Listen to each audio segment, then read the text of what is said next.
Excuse me.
Nope. Yep.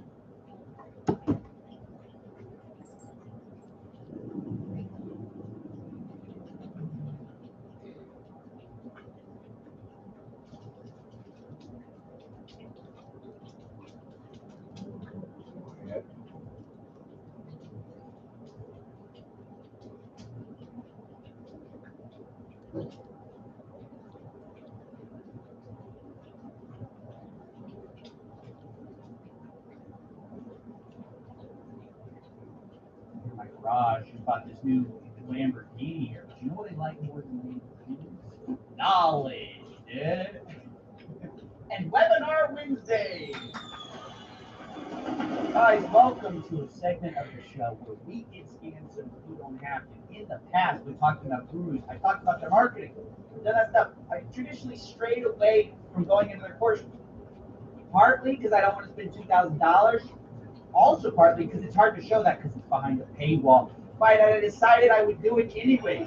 We're going to have to find a way to just summarize this for you and try to get the idea to you without actually showing the content. And our first guru is the grandpappy of all gurus, the guy who had the brilliant idea to pretend he knows something on YouTube, get a bunch of poor, broke, desperate people paying a lot of money, and then try to leverage that into an actual legitimate business. I think Ty Lopez is now trying to buy real businesses. We'll see how that goes.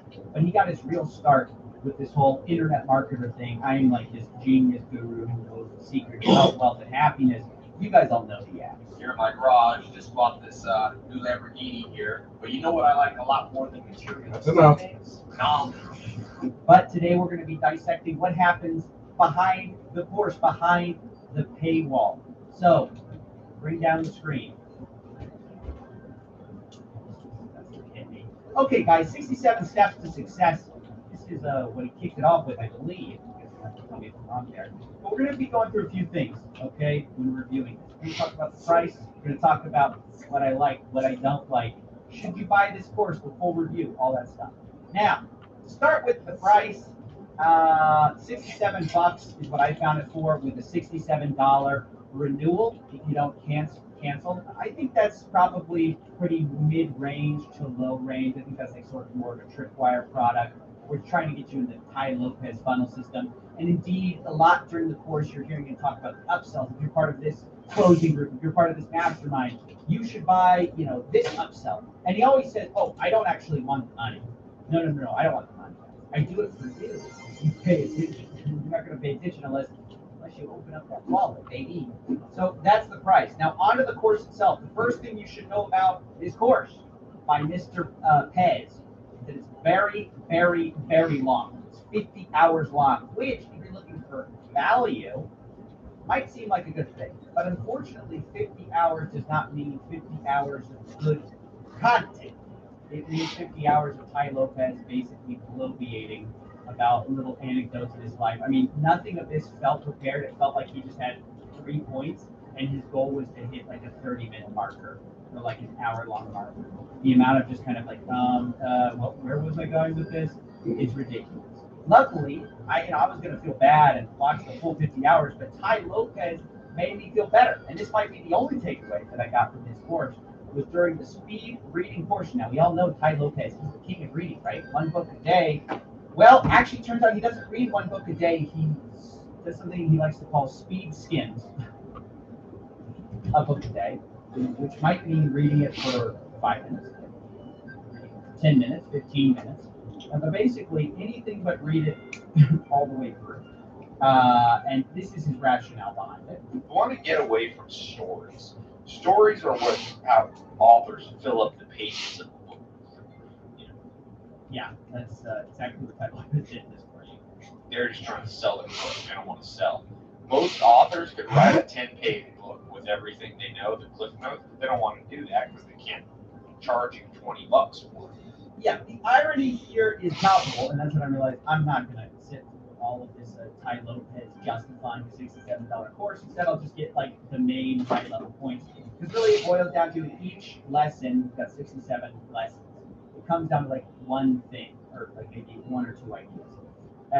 And this is where we come to, I guess, the good thing and the bad thing of the course. Now, what do I like about Ty Lopez? He encourages reading. I'm never going to hate on a guy that encourages reading. Baby, it's the best mechanism to self-improvement. It's what I tell you guys to keep doing. I probably don't say it enough. If you have a library card, you don't need any of these idiots, right?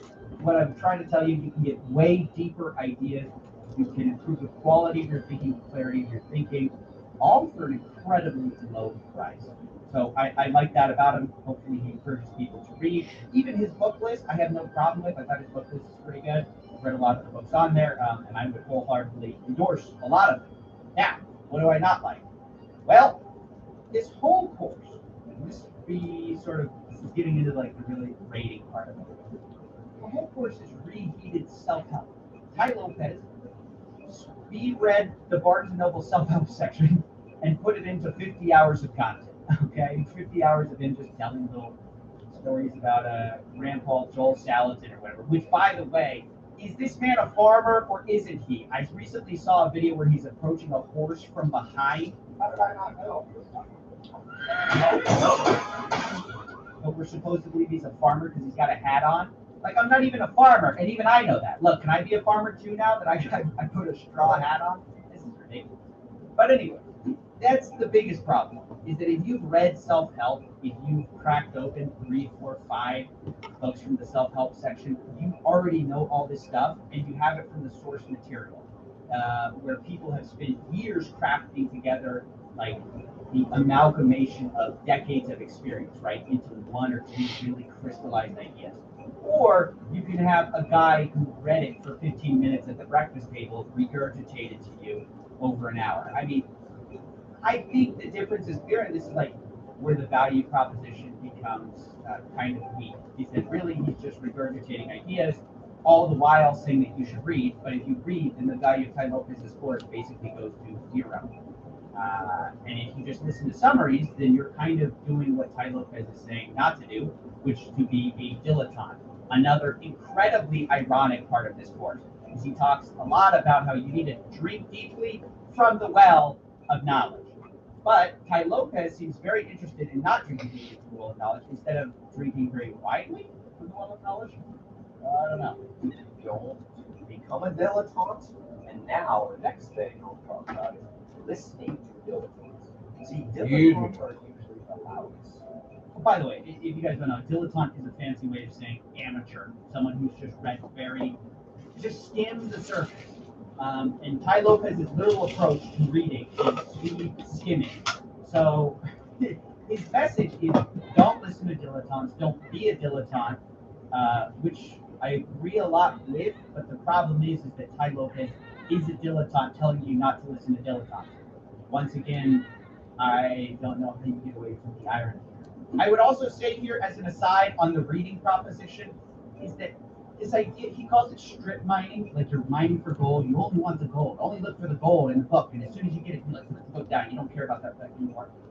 I think it applies to like a certain class of business book, but honestly, most self-help isn't about getting as many ideas into your head as possible, which I think is what he does. He like conflates just reading a lot of ideas with being really smart. But in actuality, it's internalizing those ideas and applying them to your life that is the only thing that matters. Which is why a lot of people can watch hundreds of high-class performers share their biggest ideas, and they never become a high-class performer themselves, because you can take in ideas without actually getting out of it what they're actually saying. You're not actually internalizing the ideas, and I think strip mining is the absolute way to make this mistake, is by not really spending time with the idea, like literally just like, oh my gosh, what's this idea? This is what his idea of speed's going to be. Oh, look through the book. Oh, got that book. It's gone. That's the idea. It's a little dumb. I think there's a time for reading broadly, but eventually, if what I'm getting actually what he's saying, like you should actually read deeply, then that's not how you do it. So, felt a little confused there. Now, if you find any of this ironic, you're not the only one. And I think the best way I can explain it is that you could actually learn a lot from Ty Lopez. I'm not joking. By watching what he does, not what he tells you to do. So I think if you watch his original ad, here in my garage, you could learn an amazing amount about sales and marketing from that, right? From that. If you actually read like Ty Lopez reads, because even though he obviously skims a lot of books, he is well read. I think you'd be fine. I think you'd do well. I think the problem is that what Tai Lopez does and what he says to do are two different things, which leads to a very interesting thing when you're watching him tell you his life advice. Because you're kind of like, oh wait, didn't you do that to us? Oh wait, aren't you using these tricks on us? Like take for example his part where he's saying, don't be the sucker in the room, while talking to a bunch of people who bought some reheated set of ideas that were from a bunch of people that they should have just read instead of watched Tai Lopez's course. What, beyond you just consciously going, I'm not going to be the sucker, you make that conscious decision. It doesn't need you to be the sucker. Like, I can't explain to you how funny this is to me that he's saying this, but okay, let's keep going. Conscious change is, well, like Freud said, the mind is like a iceberg. 90% of people will water, 8% conscious. So, the Lollapalooza effect. Now, He's really jumping around here. What he's quoting now is a Charlie Munger thing. Lollapalooza effect. Basically, it's the idea that cognitive biases stack on top of each other to produce a much greater result. Small biases can stack on top of each other. And he's going to basically say, don't do it. Don't avoid Lollapalooza effect moments. Okay? there's a lot in the closing system. Say those pretty well said. And anyway, in that, if you're in definitely should check that out. That's the best thing. You always lose at an auction. Think of what happens to you. You walk into an auction, there's a person on stage. That is the authority bias. So automatically, even subconsciously, they are perceived by your subconscious as an authority because they're physically above you. Then they're doing things like going once, going twice. They're creating scarcity and urgency. Like, ooh, if I don't buy this right now, I'm going to lose it. Even though it's something you've lived your whole life perfectly well with, perfectly well before you even heard it. Still, the influence. All these things added together create what Charlie Munger has coined the Lollapalooza effect. And the Lollapalooza effect is a force too powerful, a coalescing of multiple biases all at once. And that is why they say they don't even put themselves in that situation. It's not something you can build a willpower around. Okay, so all of that to say, he's saying, look, don't get around things that prey on multiple cognitive biases because you don't have enough willpower to withstand it. It's just you're going to lose every time. This is what a webinar is, guys. This is what Tai Lopez's ads do. Is they're Lollapalooza Wonderland. It's scarcity. It's appeal to social proof. It's like, look at all the testimonials. It's all of these things. Oh, it's pre-recorded live webinar, guys. This is all for you. I did this just for you. They're professional marketers. That's what they do. And so Tai Lopez, in a class that you got sold to with the Lollapalooza effect, is saying, don't fall for this effect. So again, we're left thinking, okay, Tai, what is this? It's like a course for suckers, how not to get suckered. And the first lesson is, well, you've already been suckered, so you're a sucker. It's like bizarre to watch this and watch him say, like, oh yeah, you should try to avoid these situations if possible. Tai Lopez's webinars and all these marketers' webinars are the thing that he's talking about. And not only that, he's also simultaneously saying that you're the sucker in the room. So yeah, they talk about this whole entire course, rich with like sort of irony.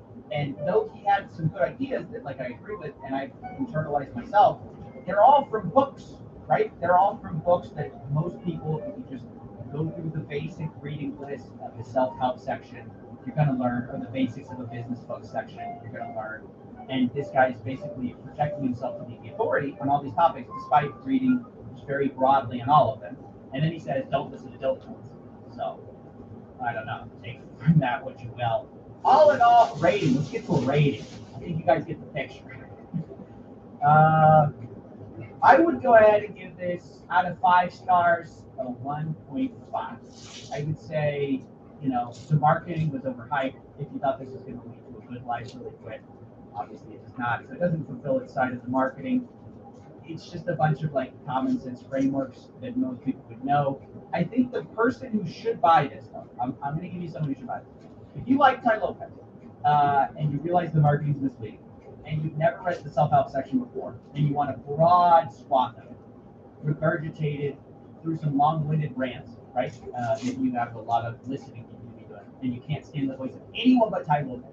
This might be a good course for you, you know?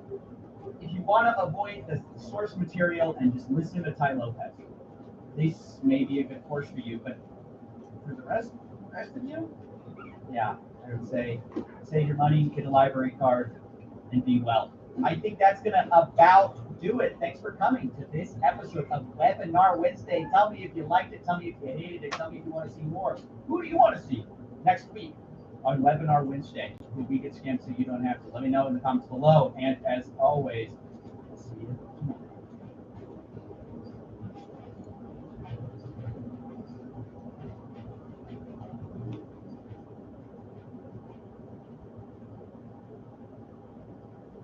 There have been a lot of celebrity endorsed products over the years. Some have been ridiculous, some have been cringy. Hey guys, I'm Hulk Hogan. But very few of them have actually been good. Among this pile of failing A-lister American celebs, one man stands alone. Aviation American shit.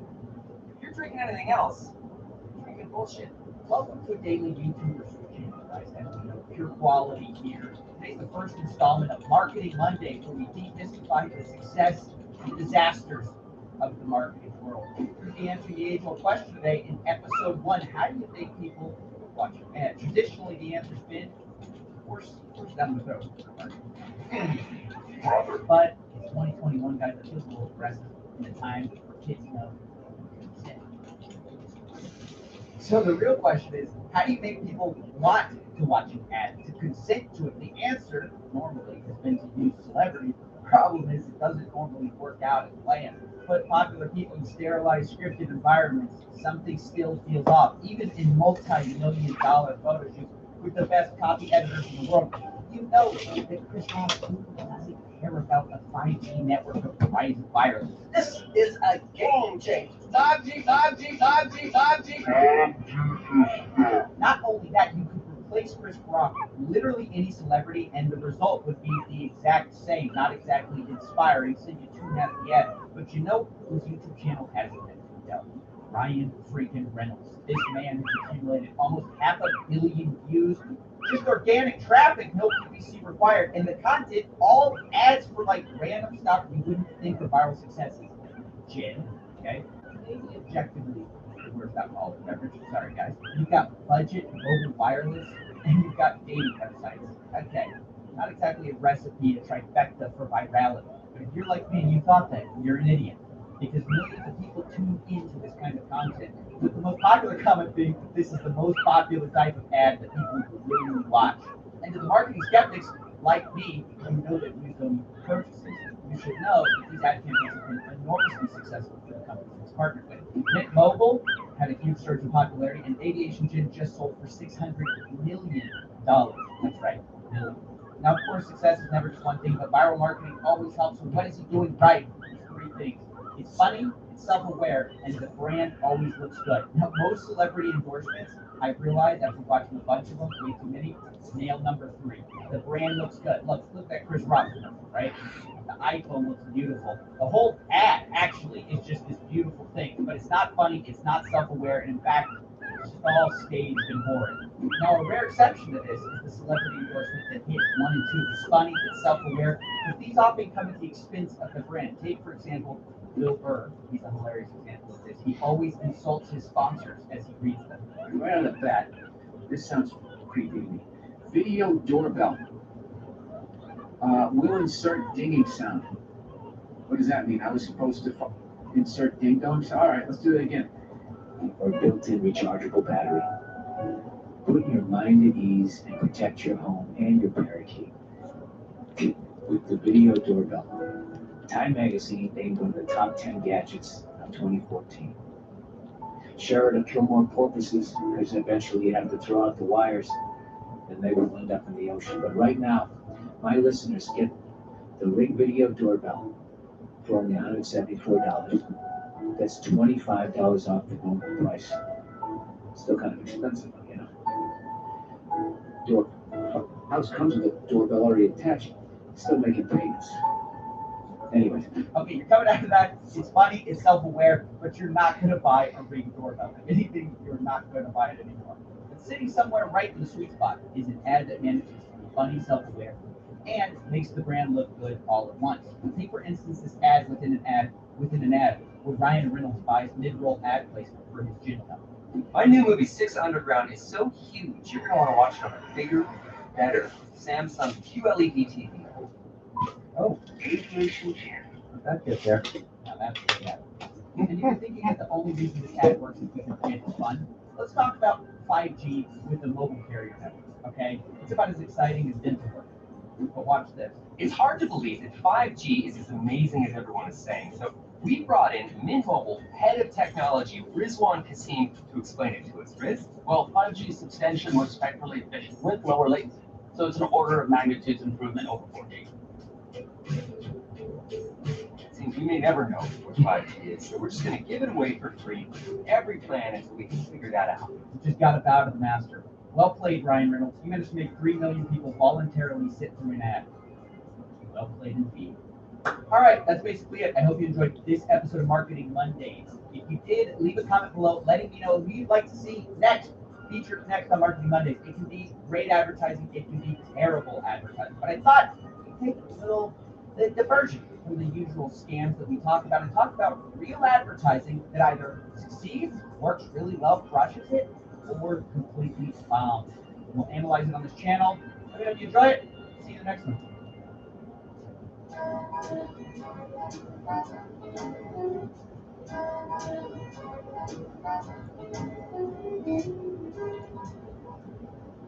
Ladies and gentlemen, now that I'm a big shot daily YouTuber, I decided it was time to come clean on all the times I've been wrong. I never think it. Ever? No. I've been wrong one time. 2020, there was a little bit of a blip in the error of my ways when I told Caleb Maddox that he was wrong. If you guys don't know who Caleb Maddox is, he's an 18-year-old life coach. He's got it all figured out. And when he told me that Reddit videos were, in his words, the greatest opportunity of our era, I said, are you joking? Prepare yourself. Greatest income opportunity of our generation. Reddit videos. It's the opportunity of our era. And honestly, he kind of fled away from the internet. I actually feel bad about it to this day. I reach out to him daily saying, Caleb, we need the YTA method back. But the truth is, jokes aside, I think he was actually right. Looking at all the big daily YouTubers, you got kick-ass time, a lot of eyes. You got Video Game Donkey. Okay, all these daily YouTubers who are crushing it right now in the views. What do they all do? Reddit views. Actually, Video Game Donkey doesn't do Reddit. That defeats my rule. But the point is, a lot of these big YouTubers, they do Reddit videos. Why? Because it makes damn good content. You get content to react to. You guys get to interact with me. I get to interact with you. So because of that, I've seen the light. Look, going daily, things have changed around here in the Coffee Zilla $2 million studio. A lot of things are going to be changing in the future. I've really taken a look at a lot of things that I used to make fun of. And Reddit videos is one of them. So, if you'd like to participate in a new segment on our show, you can go here. It's CoffeeZilla_GG. Here it is, boys. Right now, it's an unofficial Reddit. I'm trying to talk with the moderator who created this to try to make it the official Reddit. But anyways, this is where you got to post. And you know what? To kick it off, just so you guys, the people who created this, a little bit of a head start. I'm getting everyone who's not a bot 3 minutes. Right. Gold. Gold for you, sir. Gold for you. Gold for you, CoffeeZilla versus Dean Graziosi. A mindset coach's reaction. That gold for that. Listen, it won't be always this easy to get gold, ladies and gentlemen. But for now, it is. Look at this. Gold, gold. Some of these are bots. Some of it is posted and deleted. But look, Undead Marine. Hey, CoffeeZilla featured on Baller Busters IG. Gold. Another one. Gold. You guys get the idea. Even the comments. Steve Jobs mentored me, but actually just an honor doctor. Hey, gold. Now that is the exact kind of reckless Reddit gold gifting you can expect if you join the unofficial, but now official, subreddit of CoffeeZilla, CoffeeZilla_GG. Join now. Submit your memes. I have a feeling this is going to just turn into people making fun of me. Being a hobbit, or having a large head. I don't know. But I think it'll be fun anyway. I think it'll be a fun time. Now, thank you for sitting through that little pitch fest. Now let's talk about Caleb Maddox again. Because yes, he's a man of wisdom now. I realized I was wrong about him. In fact, not only is he a man of wisdom, he's actually back. He took a little siesta after our talk, a break, but he's back in action and he's better than ever, ladies and gentlemen. He started something called maximum wage. Okay? Let's listen in and figure out what's going on. Congratulations, you've officially finished the housing portion of maximum. You know what people like they graduate college and this big gathering, everyone goes to sleep and they all wear their cap. Let me guess. Maximum wage is just like that. Well, I honestly feel like this is just this is a bigger deal than that because what you guys learned in this, what it set you guys up for how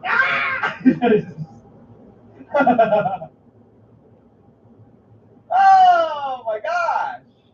No, it's not. It's not as big of a deal as college. What's this kid's name? Ryan or something? Ryan? Come on, Ryan. Get it together. Next, you're going to be comparing it to Harvard. housing as a maximum is so much more important than keeping together in college. The life skills that you learn are way more important than anything you'll ever learn. Truthfully, like you just said, I really believe that what you guys want to maximum is more valuable than spending 30 years at Harvard. Hold on, let's go back. I just have to hear that again. That what you guys want to maximum is more valuable than spending 30 years at Harvard. He's learned nothing. Guys, I thought Caleb Maddox picked something up from the whole YCA disaster, but he's saying that this new class, that class, greatest opportunity of our era. This class, more important than 30 years at Harvard. This is a guy who's never been to Harvard, but it's more important than 30 years at Harvard. I'm so sick of this kind of, look, I know college is too expensive, but these people are ridiculous. Now, that's not the only Caleb Maddox take that I was kind of surprised by. There's actually another. Caleb, I gotta say, even though you were right about Reddit, what is this? The real pandemic is the spreading of a victim mentality. Caleb Maddox. If he wasn't so young, I think this would be funnier. I think we all understand that Caleb Maddox is definitely approaching a point in his life where he's going to realize a lot of the stuff he said when he was young was dumb. So I'm not going to fault him too hard for this, but Caleb, just, I don't know. Thank goodness I wasn't on Twitter when I was that young, because I probably would have said some dumb stuff too. But wow, that is a bad take. Okay, well, there's your first meme, boys. I'm giving you that one for free. Go to coffeezilla_GG if you want to meme along with me. I'll see you there, and I'll see you in the next one.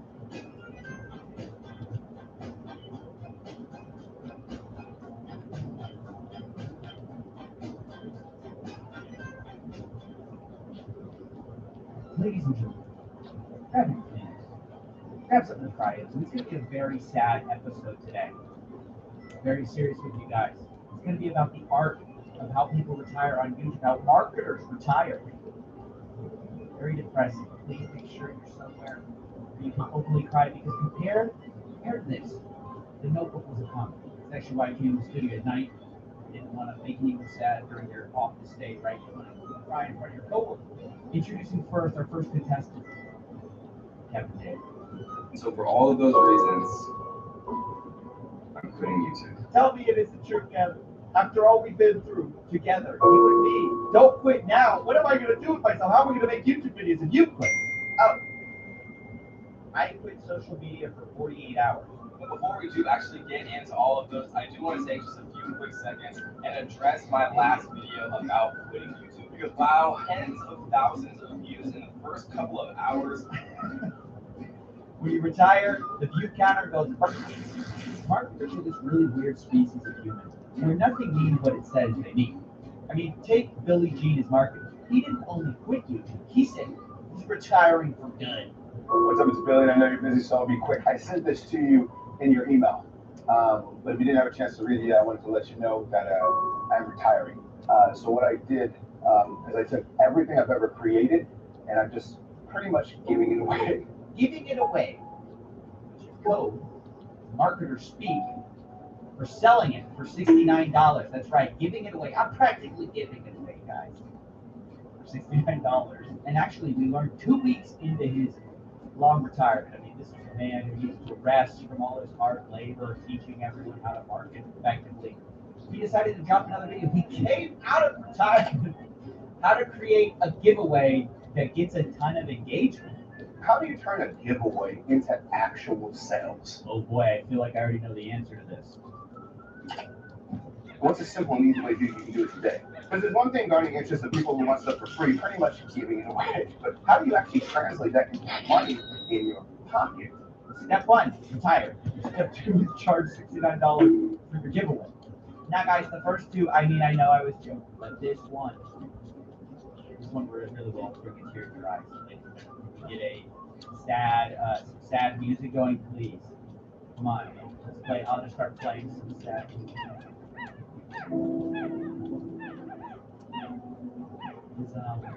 This is a very sad moment. We have one of the greatest YouTubers, big children of this time. They were actually doing this. Get a close up, Nick. Why did he say get a close up like as if he's going to say something important, but then it's just of him drinking water? Why not take that out? Is it to make it more sad? Have a picture of you pathetically drinking water from a chalice? Get a close up, Nick. Closer, Nick. Closer. Get closer, Nick! I really want to emphasize, guys, this is not serious. This is not a clickbait video. I will be officially quitting YouTube as of January 1st, 2020. January 1st, 2020. Juggies, this is the last video I'll ever make on YouTube. And it doesn't feel real. It really doesn't. It's scary for me to think that this is the last video. I will ensure this works, but I always suck at saying that story fire doesn't succeed. I will die by the fire. Wait, what? No, there's no need to do that, McJuggernuggets. That is my guarantee to you. Wow. No guarantees necessary. You don't have to. I make a decision, I own it, and I commit.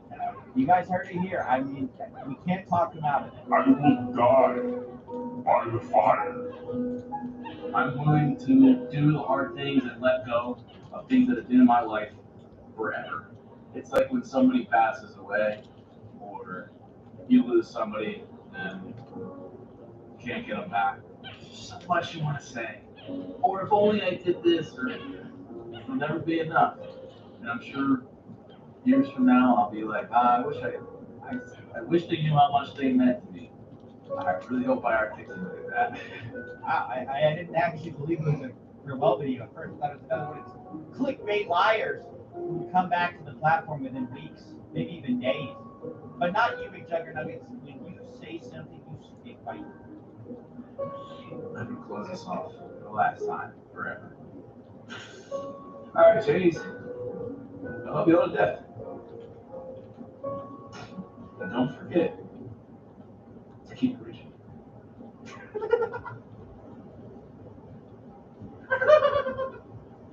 What kind of tabloid is that? Keep it rigid. Who approved that? If you're all pissed off about getting demonetized, I think I have the solution. I have the crystal ball. Maybe don't tell your fans To keep reaching. Stay lit. Okay. Now you're just playing with me. That's not my fault. That's my fault. I was taking this seriously. Your final words. You know what? When you were saying, I want to say the right words. There's so much you want to say. You would be. It's like when somebody passes away. I don't know what to say. I thought to myself, you don't need the right words. But I take that back. There aren't right words, but there are wrong words. Keep reaching. By the way, I know this looks like I'm being mean to him. Just wait 20 seconds, okay? Don't get mad at me for 20 seconds. Everything will make sense.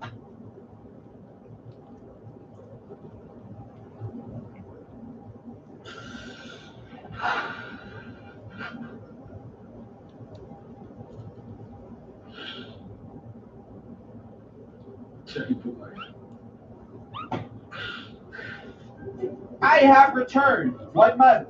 I want my YouTube channel back, please. I don't have any money. I need my channel back. Guys, missed you guys. I think we should have a sit-down conversation, kind of like how I left this whole thing. I will die by the fire. We got a lot to talk about. That is my guarantee to you. I should have never been so negative towards YouTube. And like, to be fair, I still don't agree with a lot of the things that they've done, especially to me personally with the monetization and all those things I talked about before. But I don't want to get into that. I still don't agree with a lot of things. Still being part of sport, but I really just wanted to help you. That's what's brought me back more than anything. Is it what brought you back more than anything? Is it really? Is it because you weren't too lit over there? You weren't as rigid as you remember. I want to see how you guys are doing. I want to make sure you guys are okay. I know a lot of my audience didn't follow me over to Storyfire, and that sucks. This is painful, guys. This is the life of a retiring YouTuber. They always say, I'm retiring. That literally means I have a marketing gimmick, a stunt plan. This is a gigantic stunt. They're not actually being genuine. Or that's what I did think until I saw this. What's up, guys? Thank you so much for hitting this page. As you saw in the video, I'm taking a break. Retiring is a very heavy part. Ladies and gentlemen, I don't mean to pat myself on the back, but it takes a big man to admit when he was wrong. And wow, was I wrong. This is Maxim Trubisky. I used to think all marketers were the same till I saw Max. I see a man of class, of honor, someone who wouldn't lie to us. This is a man, look at this poor guy. He's in a cast, two casts, double cast. It's Christmas, he's laying in bed, but he won't let that stop him from helping the man. After talking about this, I want to talk about family, flying all over out here to Los Angeles. I've decided I'll focus entirely on my recovery from this cancer. You focus, Max. You do whatever you have to do, buddy. I feel bad, honestly, for accusing these YouTubers of faking retirement. That is not right. You know, you take all the time you need. You've done so much for the world. So why are you making this video anyway? Every single shop product we built in we're kind of 2021 and the holiday season. Because we have about 20 brands that we built, which are This is a sales pitch. It's just this man broke his arms. Literally, this man has to use it to sell you something. He cannot. He's like Billy Jean. He can't even go away and leave us alone. He's like, I gotta sell. Hey, I got something for you, and it's gonna cost you. But unfortunately, I will not be able to focus on these new brands. So these 20 brands, they're already done, right? We've built them before, and they're already finished. We're gonna run them ourselves. So then just run them yourself. I don't understand. Don't you have a team? Why can't you run them yourself? And instead, when you guys, if you're watching this video now, you get access to a fully built business, a fully done brand. Oh, he's just such a nice guy. How much is he selling this for? $20. And look, only 2 stores remain. Oh my gosh. Only 2 stores remaining, ladies and gentlemen. Terrifying. But wait a second. What's this? There's another video on his Vimeo account that was left public. Oops. Oh no. Max Video 9 Christmas. What's this? He says that he was only selling this to 20 people, right? He only had 20 stores. What's up, guys? Thank you so much for being one of the 20 students that now have your hands on a brand new business. But oops, wait. How many views does this video have? The only people who would have been watching this are people who bought the course, right? So it's 20 views, right? Or 21 views, because I'm here too. Oh, what's this? 455? Does that mean 455 people purchased 20 stores? You're telling me that there weren't only 20 stores? That would have to mean, oh my gosh, Santa Claus isn't real, and there aren't only 2 stores remaining. Oh, no way, dude. I don't believe it. I can't believe it, guys. That's impossible. Next, you're going to tell me that the Tooth Fairy isn't real. No way, dude. No way. I don't believe it. Dude, I think this is honestly my favorite one because he's monetizing his own injury and lying about what his intentions are. Oh, I'm retiring. You're leaving for 2 months, selling all the way, getting your team's calls all the way, and you're probably not even leaving for 2 months.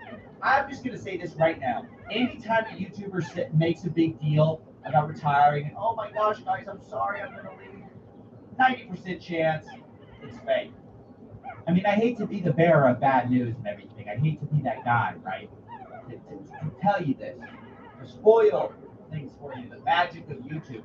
But it's true. These people, oh, they just use retirement for clickbait and profit. And I love to see it. Guys, let me know who your favorite was of our little series here. And I think if we can agree on anything, it's that marketers are a different breed of human. They're just another level. Anyways, that's it for now. See you next time.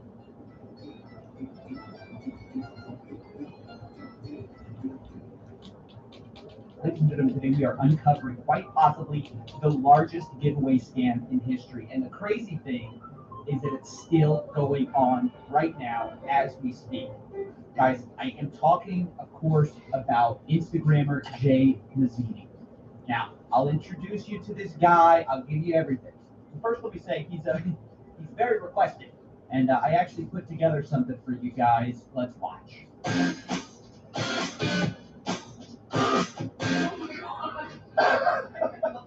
just wanted to give you this food. Everybody that got to pay their groceries, I want you guys to come up.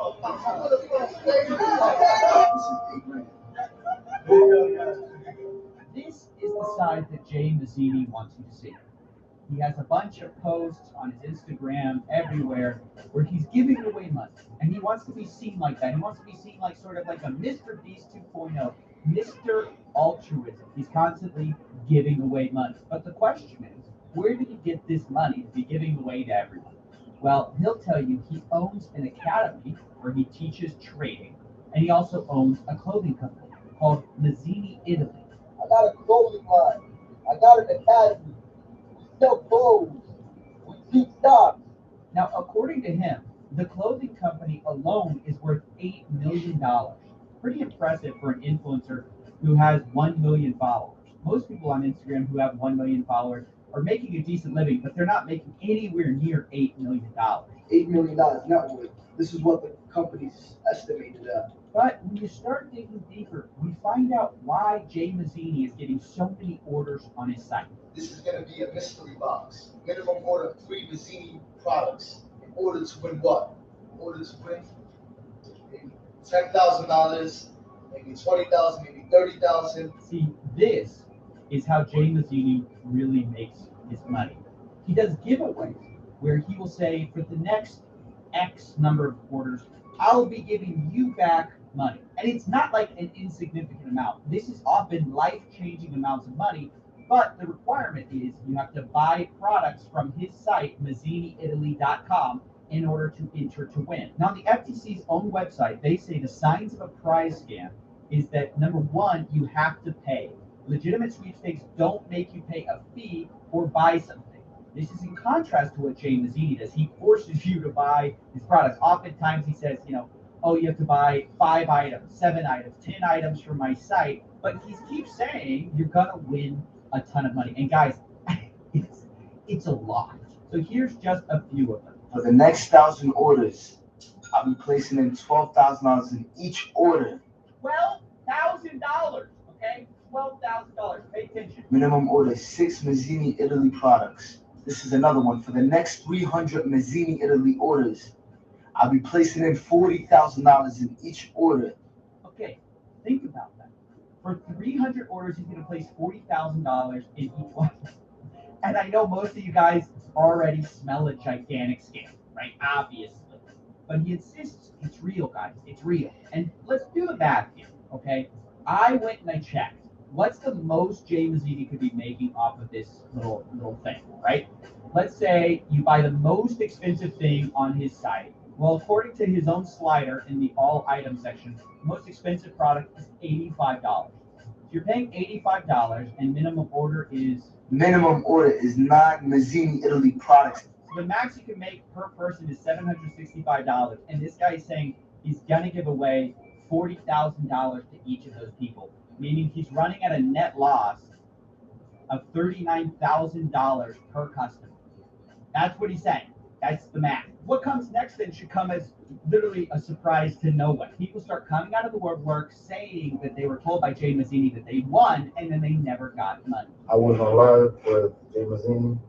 He told me I won $2,000. I have screen recorded and everything. Now I am opening these up. I was supposed to be one. I was on live, and I still didn't win. Of course, nothing's in the bags. Guys, I mean, this should not come as a surprise to anyone. You literally cannot do this giveaway. It's impossible. So what does this mean? It means that if Jay Mazzini's telling the truth, his clothing line is worth $8 million, he basically created that from nothing by telling people he's going to give away all this money, by lying to them. And how does he do it? Remember, again, it all goes back to the beginning. This image that he's cultivating isn't on accident. He wants to be known as the guy who gives away money, right? This is what he wants to be seen doing. I just wanted to give you this for you. This is all a facade, though. Literally, he's doing this so that you believe him when he says, oh, I'll give you $40,000. I'll give you $12,000. I'll give you $10,000. But it's not true. And ladies and gentlemen, there's been an undercurrent of dissatisfied customers that have swept through to the point where he's getting banned from various payment platforms. Like he even got banned from PayPal. He no longer can use PayPal, which is why he uses Zelle now. But in his Instagram story, he's seen trying to buy a fresh PayPal because he got banned. Look, who has a PayPal they want to sell? A business PayPal with a good reputation and history. Basically, he needs a business PayPal, so he wants to buy one because he got banned from his current one because the chargeback and the refunds that people are going through are insane. But this is just further evidence of the scam. It's falling apart. This is to the point where he's even had to address and make up excuses for why people aren't getting their money. So one of the things he set out to do now is that the money, which he's supposedly sending in the mail, he says he puts $40,000 or $10,000 into packages, physical packages he ships out to people. He says that the post office is stealing from them. Postal workers are destroying boxes and taking the prizes, and then they blame Jay for not getting the prize. So he's saying, it's not my fault you didn't get paid. Hey, UPS stole your money. And guys, that's not the only time he's addressed it. See, Jay Mazzini also went on bars on I-95 and addressed it there as well. I went through a lot of accusations. I've done a lot for the community. I know some people selfish. They won't even do nothing. They won't even do nothing for anybody. All right, guys, quit being selfish. Give away $40,000 to the next 300 people like Jay Mazzini. By the way, that's a giveaway of $12 million. Keep in mind that this clown says his whole company is worth $8 million, although he doesn't have the cash. In one giveaway, he promised $12 million. But yeah, he's a guy who does stuff for the community as opposed to selfish people. I don't see Bill Gates doing nothing for the community. I'm not even going to get into this one. Bill Gates has been taking a little heat online lately, but to say that Bill Gates doesn't do anything for the community, while you do, yeah, this guy's clueless. Maybe because Bill Gates isn't going on Instagram Live bragging every time he gives away money. Maybe that's why you don't see him as doing anything for the community. I don't know. Bro, I'll tell you one thing, bro. There's a lot of people, when I launched my brand, I did giveaways. This gets into his biggest excuse and the biggest load of garbage you will ever hear in your life. Okay, this is how he reconciles not paying people money. And a lot of people lost. At the end of the day, you're getting a product. Let's hear that again. A lot of people won and a lot of people lost. At the end of the day, you're getting a product. One more time. At the end of the day, you're getting a product. So what? I didn't pay you $40,000. You bought the clothes because you just wanted the clothes. No, they bought your products because they wanted the money.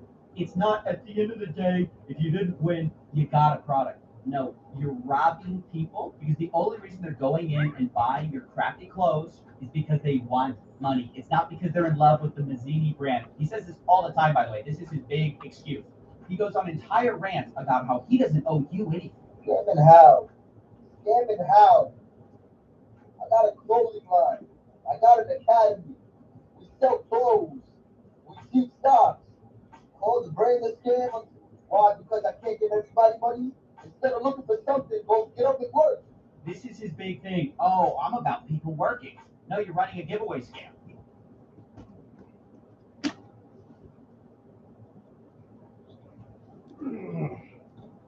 Snake? Yeah. No. Come on.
Enough. It's enough.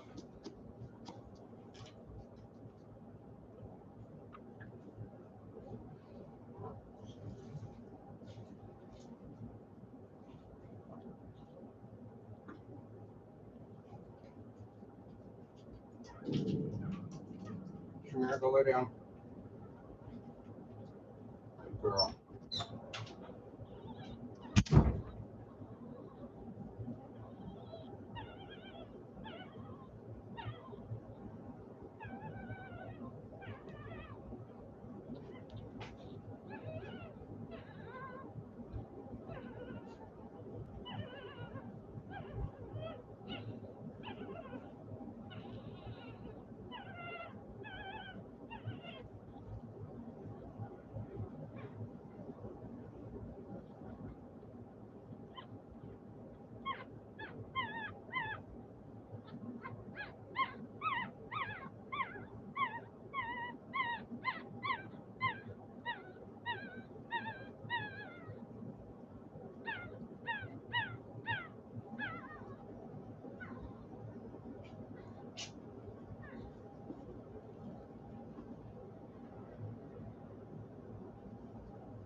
Sit. Sit.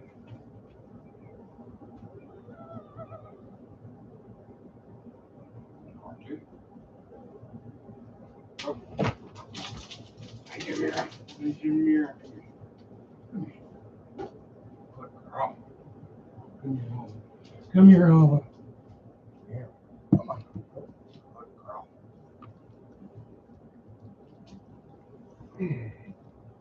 Get your food, Junior.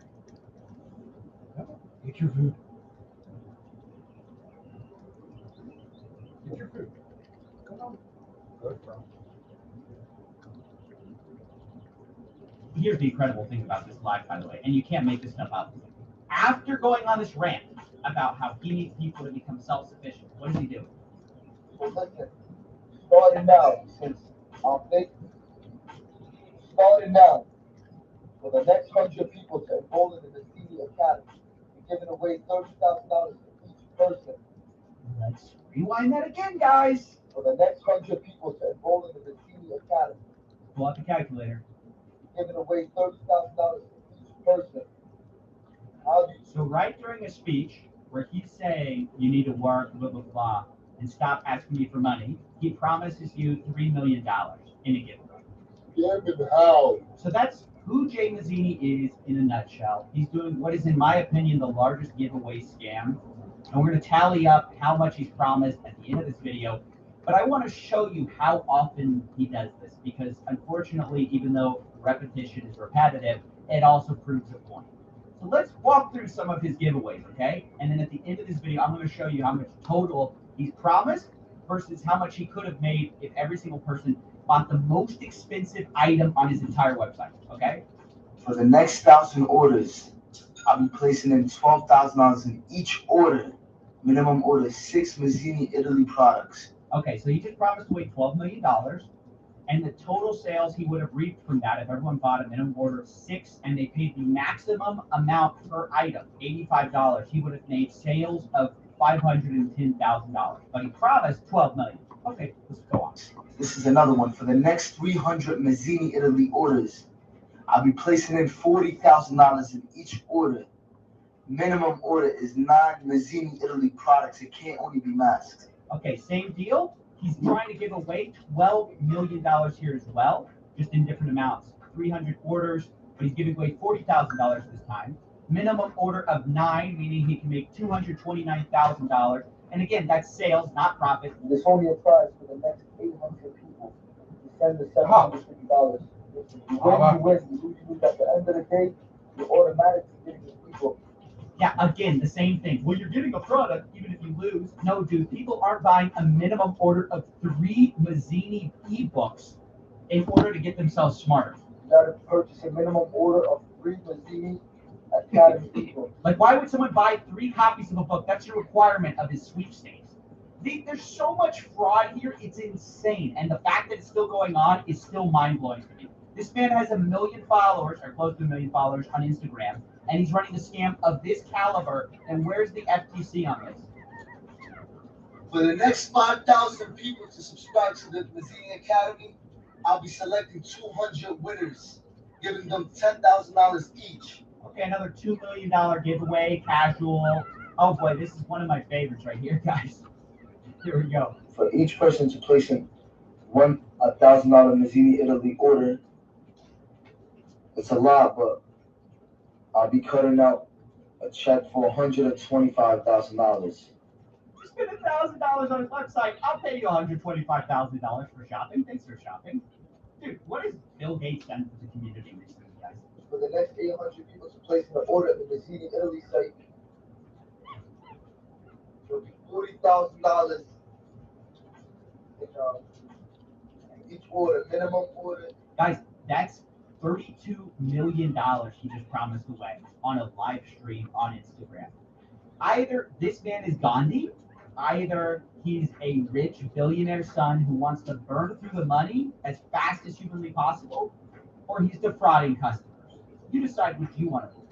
So I think that's enough evidence to sort of prove my point. But I calculated out, how much money total he's promised, and it's $100 million. He promised over $100 million, and the maximum he could have made from those $100 million is $7 million in sales. Coincidentally, pretty close to what he says his company is worth. $8 million net worth. I'm not saying like I said before. I don't have $8 million cash, but my net worth, I do like. What he's doing right now is illegal. I mean, I'm going to tell you right now, you can't promise to give away money in exchange for payment, right? In exchange for buying a product and then not give away the giveaway. And it leads me to something else I kind of want to talk about, which is this sort of fake altruism that's been going around recently. And I just want to go out on a limb here. I mean, I know I'm going to sound like I'm entering conspiracy land, crazy world. Y'all are going to say, Steven, you've gone off the deep end. But I want to humbly submit to you guys that these people may not be that good. I'm not saying they're necessarily bad, but you have to watch these people with the dose of skepticism. Maybe they're not just doing it out of the kindness of their heart. If every time they give away money, they have to film it. There's nothing wrong with, saying that you're giving away money in order to raise awareness about an issue, right? Like you're raising money for cancer. But at the same time, if every time they do it, they have to get the camera crew, they have to say, say how much money they're getting. This is $8,000, I'm giving it to a poor person. Look how cool I am. I don't know. If that's your whole brand, I'm suspicious. So yeah, that covers it. I mean, I really wanted to go in depth with this one. I think we have. I think we've definitively showed the scam as it is. You guys can't be doing these Instagram giveaways thinking you're going to get away with it. People are going to catch on. They are going to start cataloging it. And eventually, you will be caught. Ladies and gentlemen, thanks for coming by. Thanks for watching.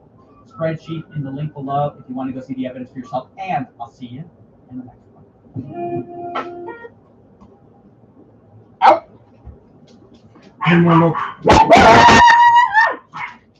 Out! Oh! Out! Out! Hava, come. Come. Come. Come here. Out. Come on. Come on. Out. What are you doing?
Motion detected at the front door.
Motion detected at the front door.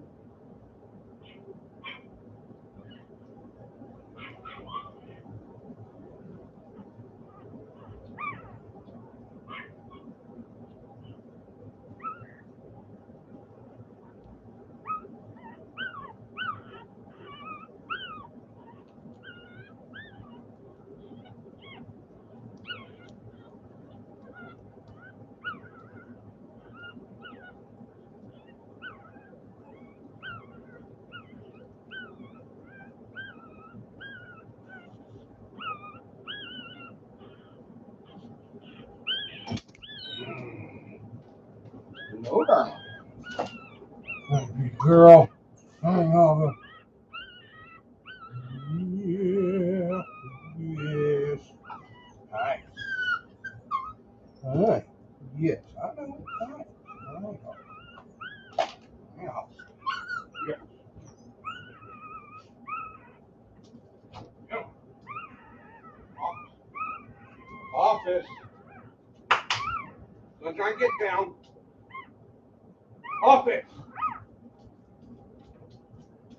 Now. Are you? Hey. No undressing me. Leave my clothes where they are.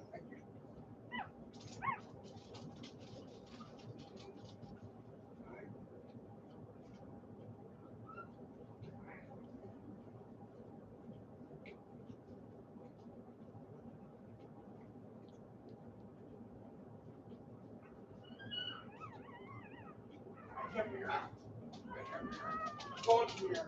Where are you going to here? What are you doing? Where are you going to here? What are you doing? What are you doing? What are you doing? All right, give me here. You do pretty girl. You do pretty girl. Yes, you are. Yes. Hi, Sunshine. Hi, Sunshine. Hi, Sunshine. Hi. Hi, R2. Hi, R2. What are you doing, R2? Oh, you gotta get up here. Oh, up.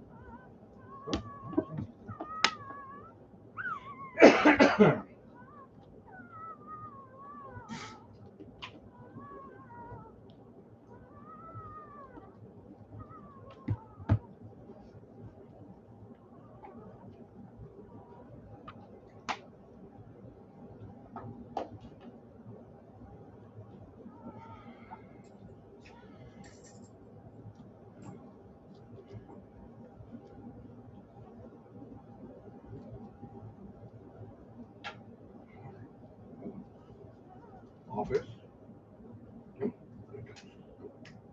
Stay.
be detected at the front door.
When I graduated from art school, I knew I wanted to be a designer. I really love making homes come to life. I work at my clients' homes quite a lot and find someplace to hide my glucose with a discreet scan without anyone even knowing. Here's how Sarah puts on the new sensor. Select the site on the back of your upper arm where you will clean it and let it dry.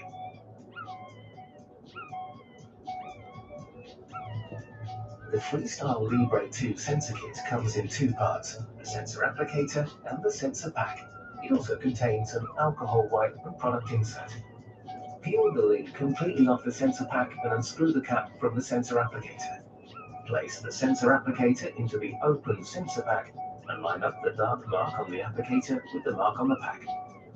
Then press down firmly on the sensor applicator until it comes to a stop. Simply place the sensor applicator over the site you cleaned with the alcohol wipe. Push down firmly until the sensor is in place. Make sure the sensor is secure after application. All that's left is to start the sensor. Just press the blue home button to turn on your reader. It's the only button. All other actions are done on the touchscreen. Tap Start New Sensor on the screen. An image of a hand holding the reader next to a sensor on the arm will appear. Hold the reader within 4 centimeters of the sensor to scan it. If sounds are turned on, the reader beeps when the sensor has been successfully activated. Sarah can get her glucose reading in an hour, and the sensor is discreet. It's similar to the size of a £2 coin. It's water resistant, so you can swim, shower, or exercise. The Freestyle Libre 2 system liberates you from the hassles of routine finger pricks. Why prick when you can scan?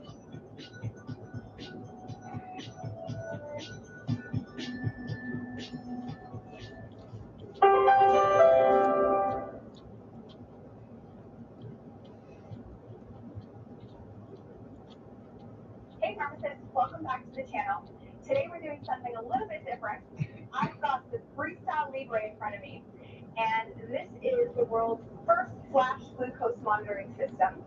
I'm excited to share this with you. We're going to do an unboxing, and in front of me I've got the reader as well as the sensor. So I'll tell you a little bit about what these are, but I'll have another video that explains it in more detail.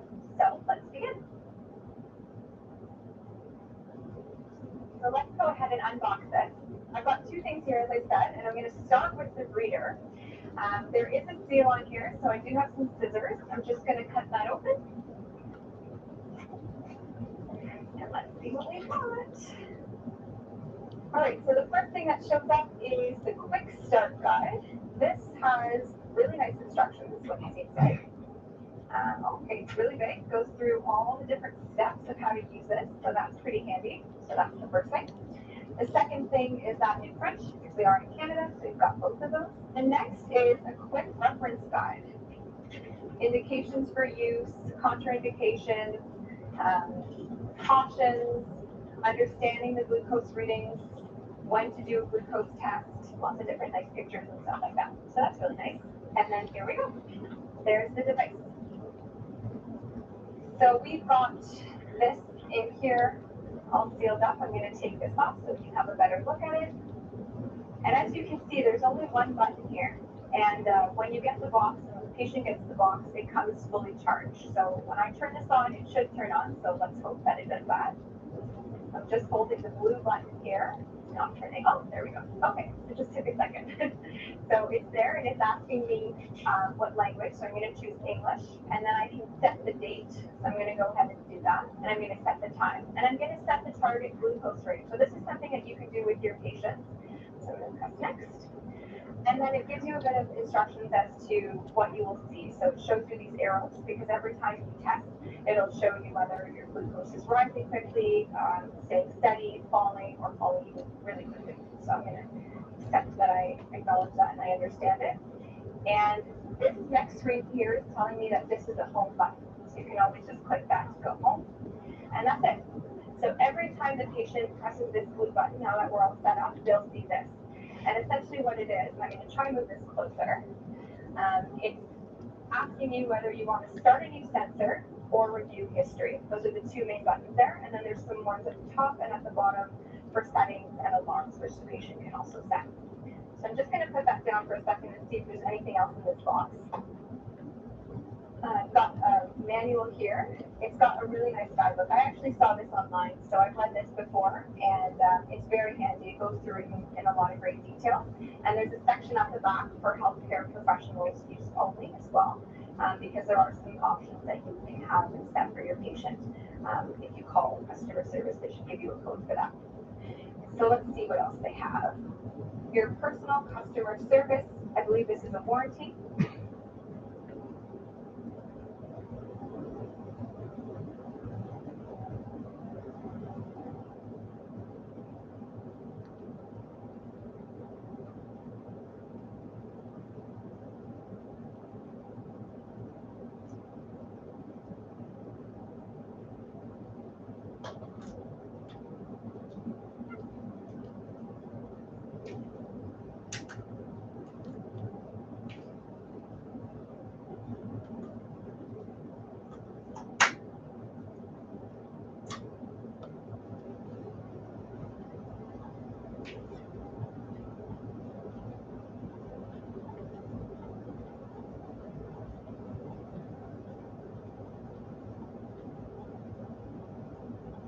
It is French and English, and so I will put that aside. Better. The actual sensors in here, and this is the applicator as we said. You'll notice on the applicator there's a line here. Okay, you're going to have to line that dark line up with the dark line, locate each one of those and see how it works. But we only have one shot, so let's make sure this is a good one. So peeling this back. All right, that's what it looks like. And let's go ahead and remove this. So it's sealed really well. So it looks like. Cheers. So the line here, like I said, is going to line up with this line. So let's go ahead and do that, and it should lock into place. And I think we should hear a click. Yeah. Okay. I'm a little bit nervous. Should I be? Okay. So that's it. That's what it is. So what you'll see, what your patient will see, is a needle. That needle is not going to stay in the arm forever. It's actually going to be a microfilament sensor that gets placed into the arm. The needle just helps with the placement of it. So, okay. Shall we? Okay. I'm nervous. Did it hurt? Did it hurt? Did it hurt? No. Okay. Okay.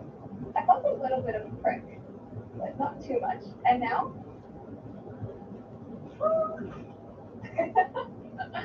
All right, that's it. We're done. So I guess we can dispose of these, and this will be good for another 2 weeks.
afternoon. My name is Joseph Montero. I was tried twice now to set up I guess it's a care call or intake meeting or something to try and establish a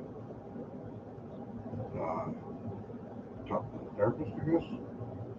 But I've had trouble. Yeah, Montero.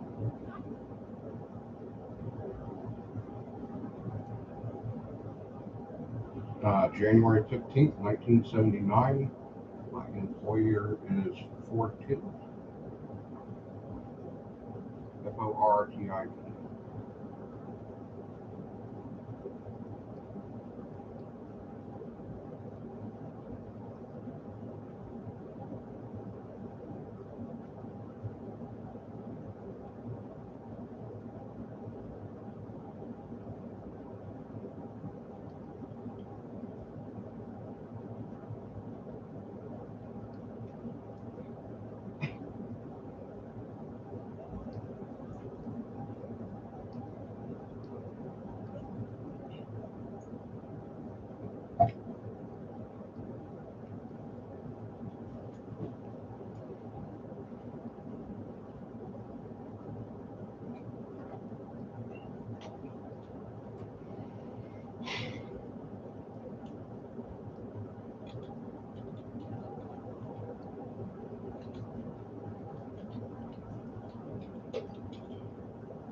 Okay, thank you.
Okay.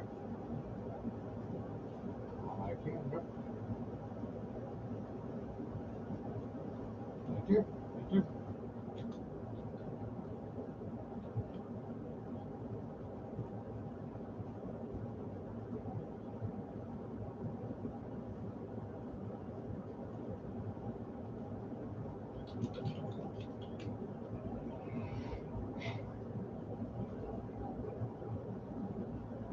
Tiffany, this is Joseph Montero. How are you? Doing all right, I guess. How are you?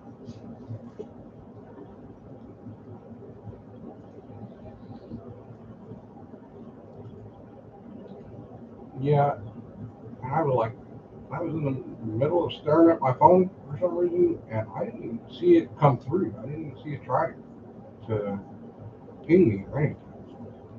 I'm not sure why it's giving me an issue.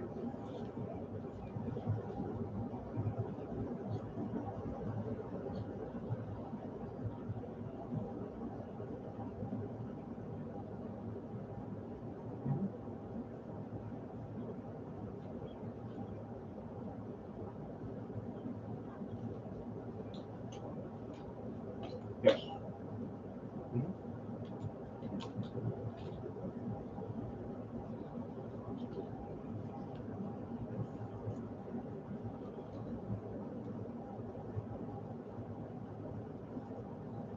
Okay.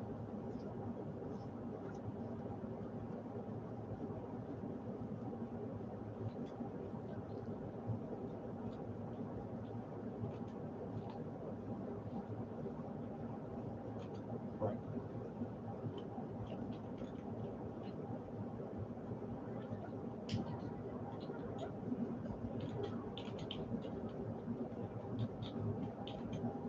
Okay.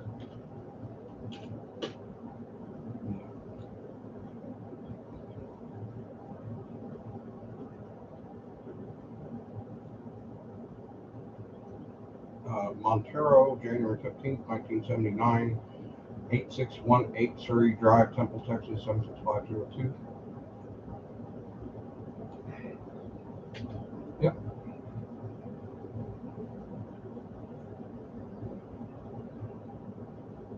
Okay.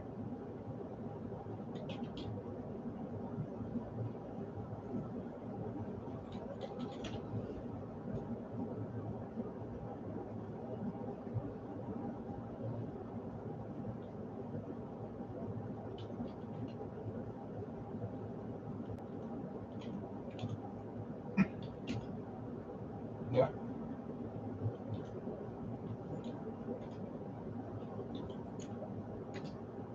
Okay.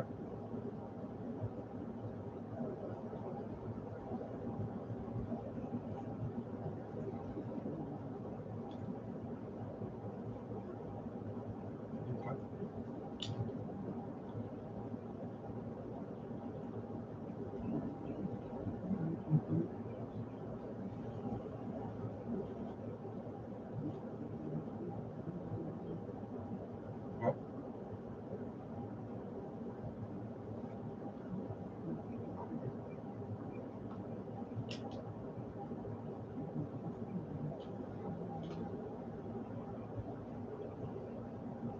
Mhm.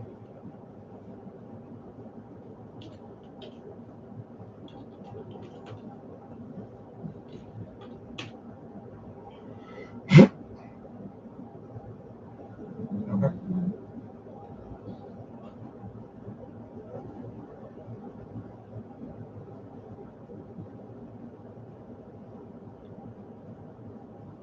Okay.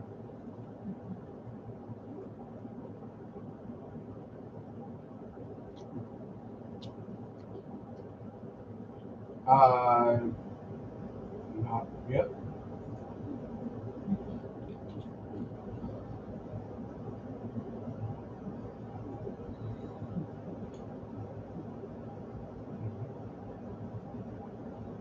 Okay. Okay. All right.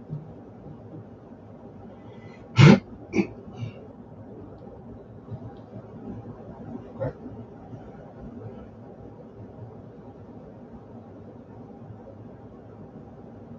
I have Blue Cross Blue Shield Regents.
classic at the top of the card. No. Oh, PPO. It said PPO.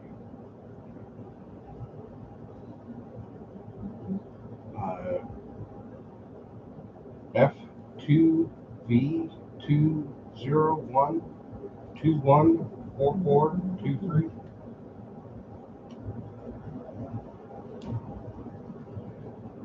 Frank.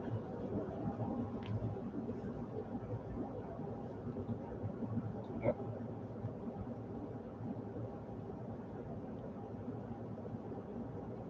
Yep.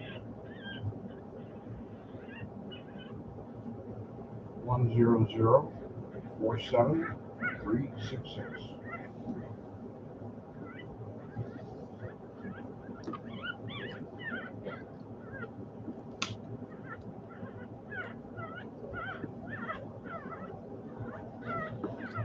Probably my sister. Her name is Kynda, Kynda, Montero. Number is 254-681-5916.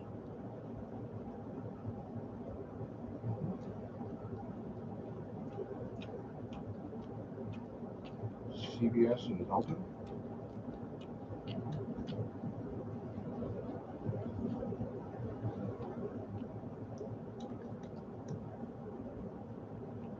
It's on Main Street.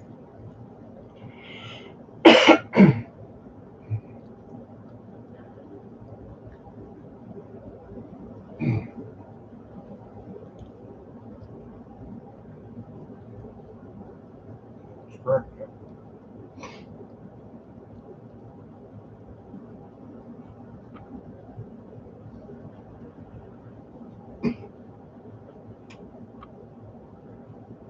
I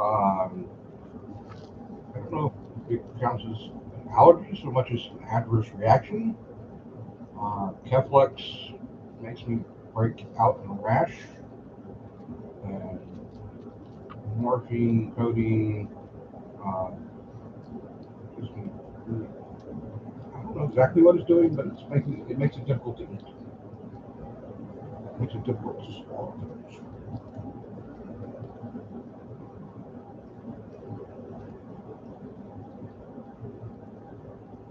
Yeah, well, it's not my throat though. It's further down, like between my throat and my stomach. I don't know if it's like, I don't know if it's irritating the lining there or I don't know. I just know that if I take codeine for more than, if I take a small dose of codeine for more than 2 days, then I have problems eating. If I take morphine for more than 2 days, then I'm almost to the point of throwing up water. But I have a lap band as well. So if it's causing any kind of swelling at the lap band site for some reason, then it basically be blocking access to the stomach almost entirely.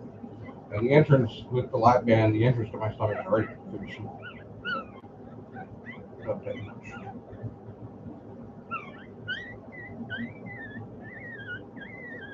I'm taking a lot of medication. It's like a 22 item list.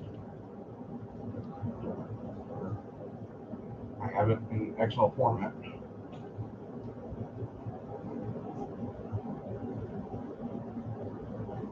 Sure.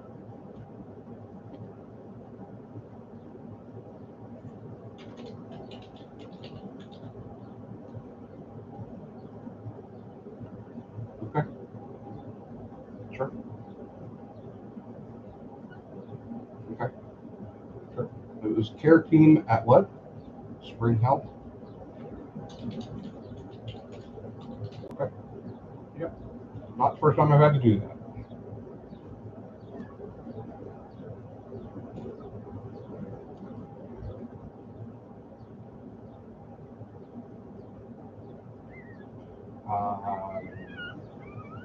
So, I mean, I work 9 to 6, give or take, every day, on Monday through Friday.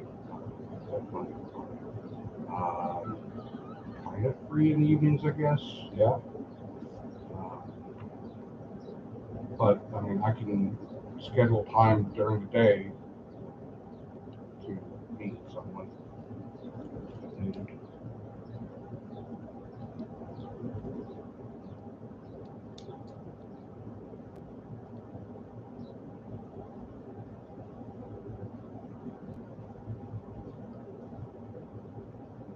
My preference for a provider would be someone who can deal with issues of gender dysphoria.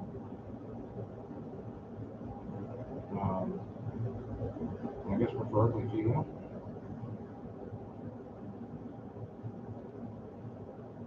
I don't know that I have any preference for this female.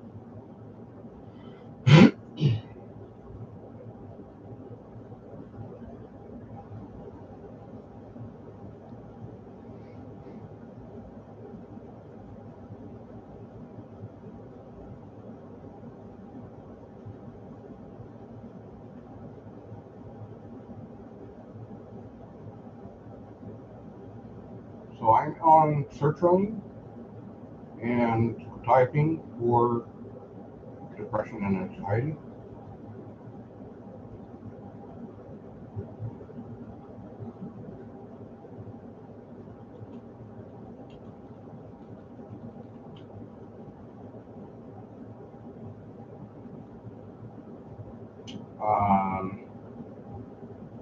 Primary care.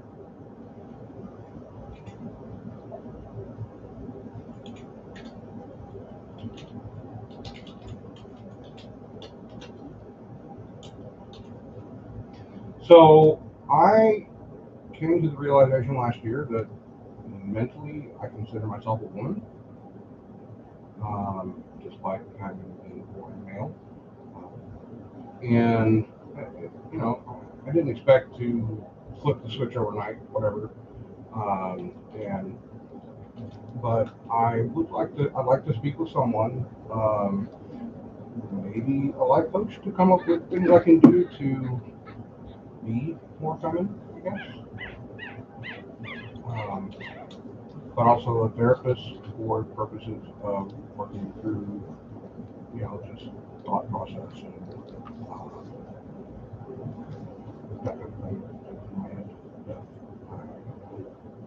Always thoughts and stuff. So, but primarily, I'd like to speak with someone about being a woman, and then maybe come up with a plan of how to adjust my thinking, maybe change appearance a little bit, maybe figure out if I can like soften my voice or something.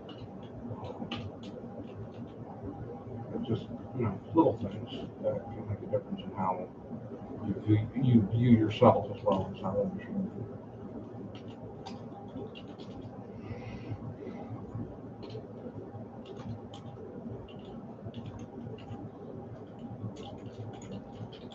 I did, but none of them, they were a lot for like depression and maybe substance abuse issues, but I didn't see any of them that listed gender dysphoria, which was the main reason I wanted to have this call.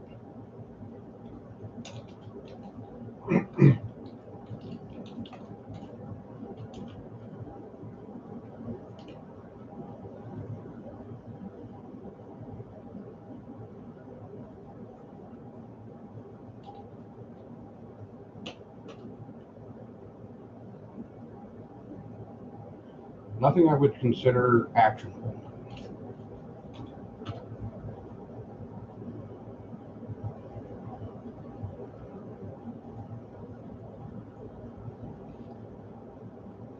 I have occasionally had fleeting thoughts of self-harm, but not anything that I would consider I actually intended to harm myself, if that makes sense. A week ago, yeah. Yeah, I mean, it's not anything I'm planning on harming myself. It's just thoughts that go through my head.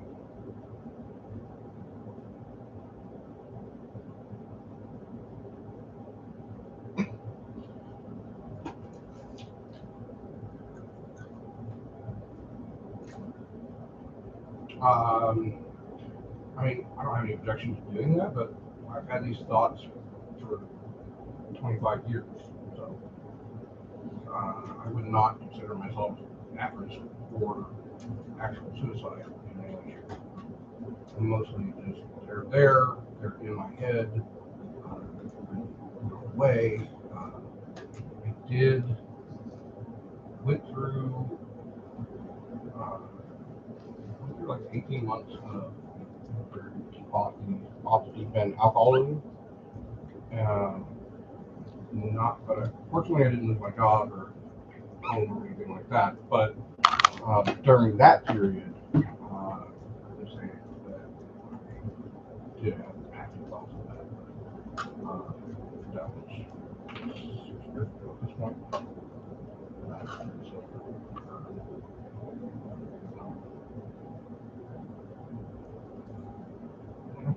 It's a struggle.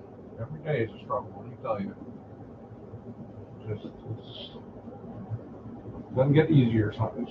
It gets easier, I guess, sometimes. But sometimes it's just, it's like, there are those days where you're just like, I don't have any particular reason to want to drink. I just remember getting drunk and enjoying it. And I miss that sometimes. And then I'm like, I don't want to get drunk. I want to get blackout drunk. That's the problem. But so far, I have resisted the temptation. And part of that is just reminding myself that I don't want to get blackout. And that's the problem. If I could have a single drink, that would be fine. I don't want to. Some days there's a reason that it comes up, and then some days it's just like, there's nothing wrong. It just is, it'd be nice to enjoy a drink. But, anyway, as for the suicide thoughts, they happen, but they're not, it's not like I'm making a mental checklist of everything that I will do to hurt myself. Just like on they go, whatever. Ignore them.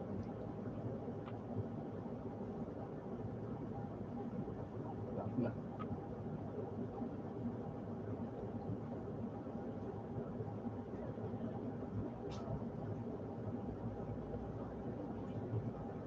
Okay.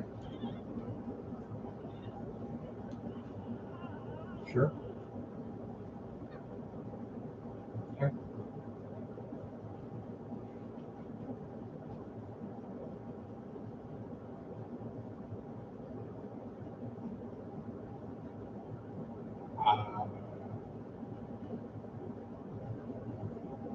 Yeah. I honestly can't answer that question. Like I said, they come to go. They're not. I haven't noticed any particular pattern to when they arrive. Yeah, they're there and then they're gone. And I'm not. It's not like I'm. So the one time that I can recall very specifically having thoughts about killing myself was when my father was still alive. He and I had an interaction, and I kind of had feelings of worthlessness, and just the way he treated me put me into a downward spiral for most of the afternoon after that. And I did talk to somebody about it, got it off my mind, and was okay after that. But interactions with my now dead father can do that. Used to be able to do that, I guess. But that's I don't have anybody in my life now that I have that kind of reaction to. So that was 2018. So end of the year,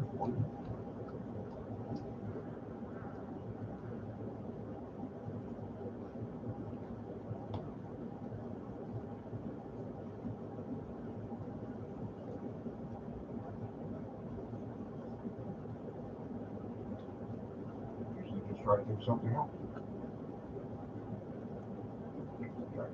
Go read a book maybe, or go smoke a cigarette, or whatever. Again, they're not ever present. They're not overwhelming. They're not, again, they're not ones that are, I'm making this plan out to how I do this and prevent people from seeing me or whatever. They're there and they're wrong. I don't spend a lot of time worrying about them, and I don't spend a lot of time contemplating that. Like they're not something I'm overly concerned about. They come, they go, and I'll spend a lot of time considering.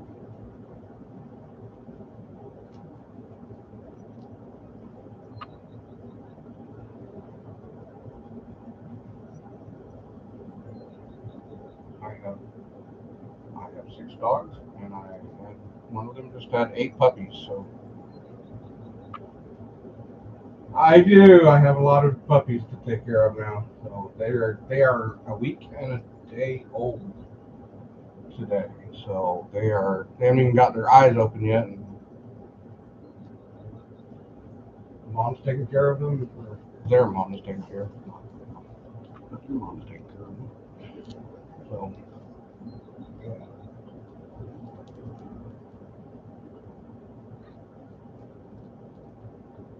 yeah.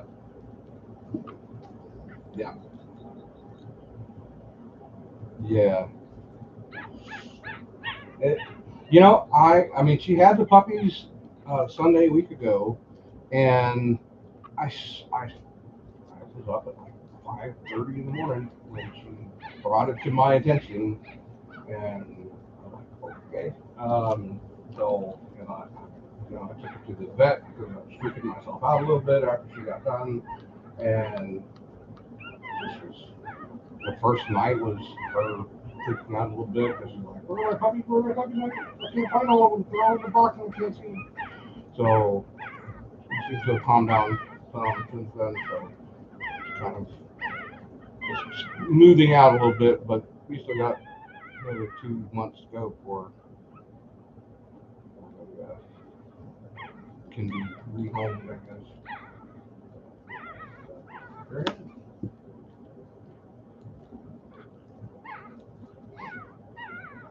Yeah.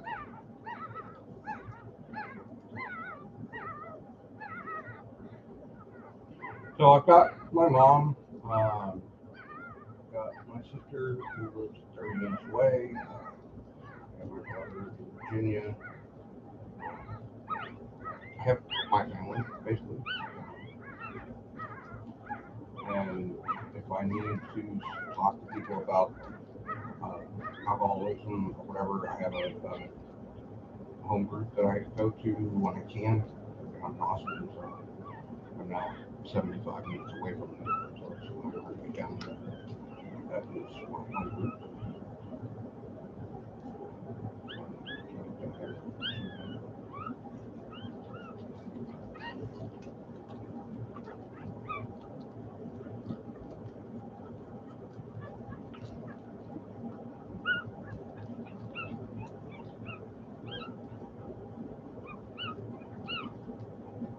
Mm-hmm. Okay. I just called the number that I called to get to you, right? Okay. Yeah.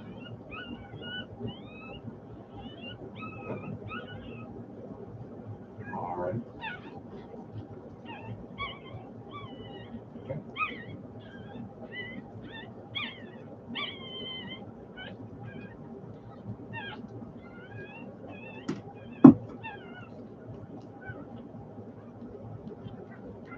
I own a shotgun, a handgun, and a .22 rifle.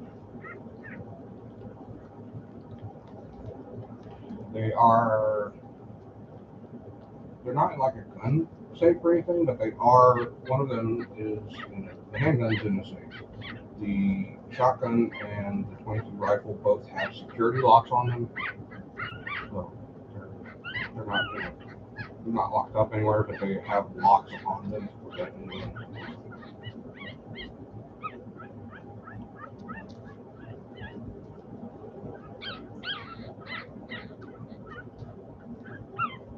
Um,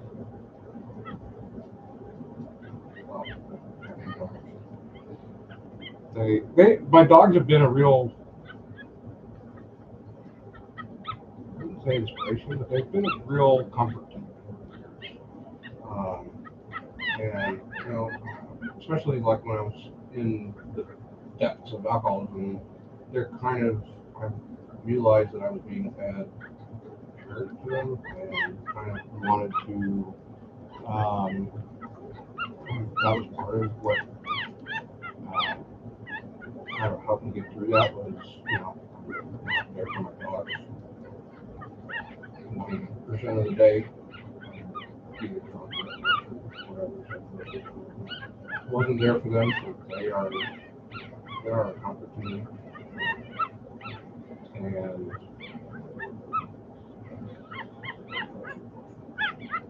inspiration. I also consider myself a student, kind of just in general. I'm not going to college right now or anything like that, but I'm constantly reading, I'm watching YouTube videos, learning about stuff,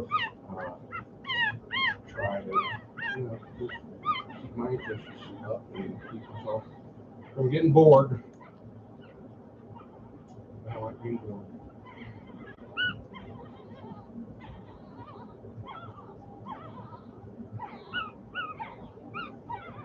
Sure.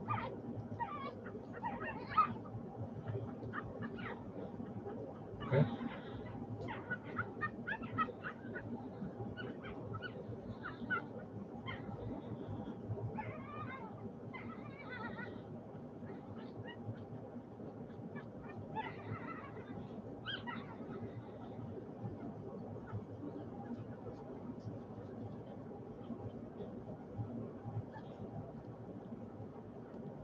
Okay.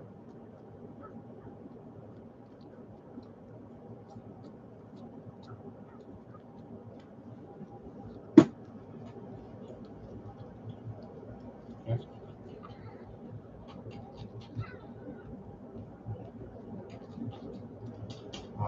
4 p.m. That's fine.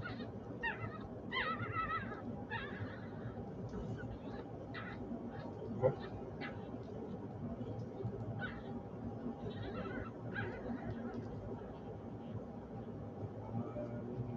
Not that I can think of. I'm assuming I'll get an email with the details of the appointment. Okay. Okay.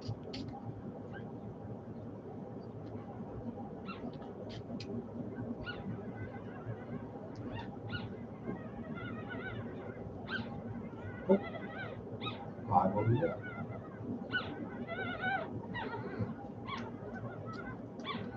Not at all. I hope you do the same. Have a good Memorial Day. All right.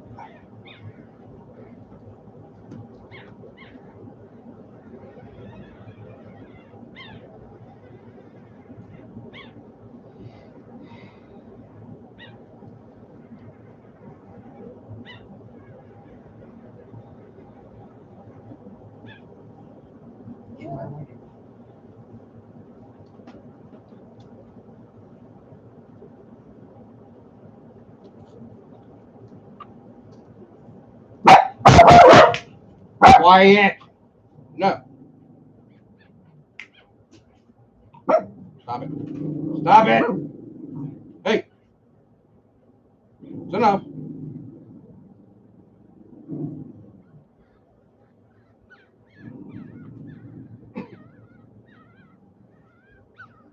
Stop it.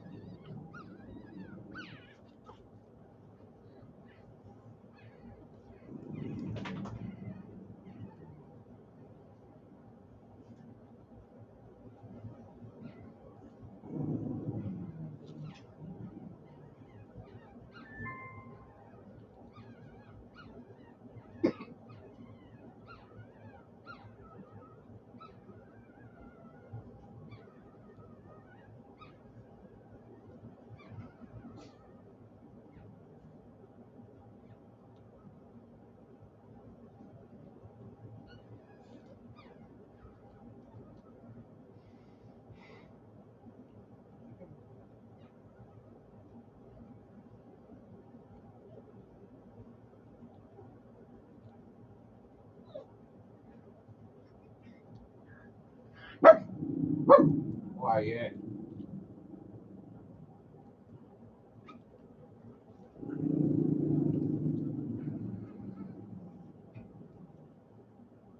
Hey, knock it off.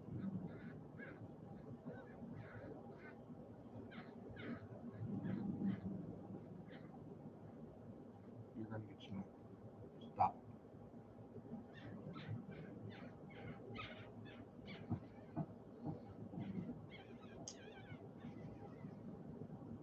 Shamir, go lay down. Go lay down.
and gentlemen, it's finally here. At long last, after hours, days, weeks, months of work on the $10 million studio, we finally finished on Friday, and I am happy to say the studio's up and running better than ever. Welcome to 221C Baker Street, CoffeeZilla's office, home of the Internet Detective. I said I could be anything, so it became an Internet Detective.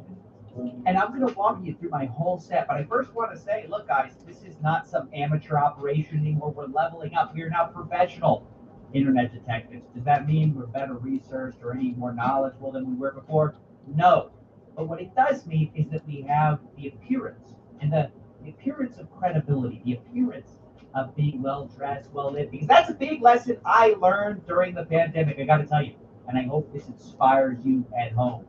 Nobody's smarter than you. Nobody knows anything you don't. What they are is they're richer than you, they're better dressed than you, and they're better lit than you. That's the difference between you and the people in media. Seriously. I realized this actually, I was feeling a little down and out, to be honest with you guys. We all experience those times of self-doubt.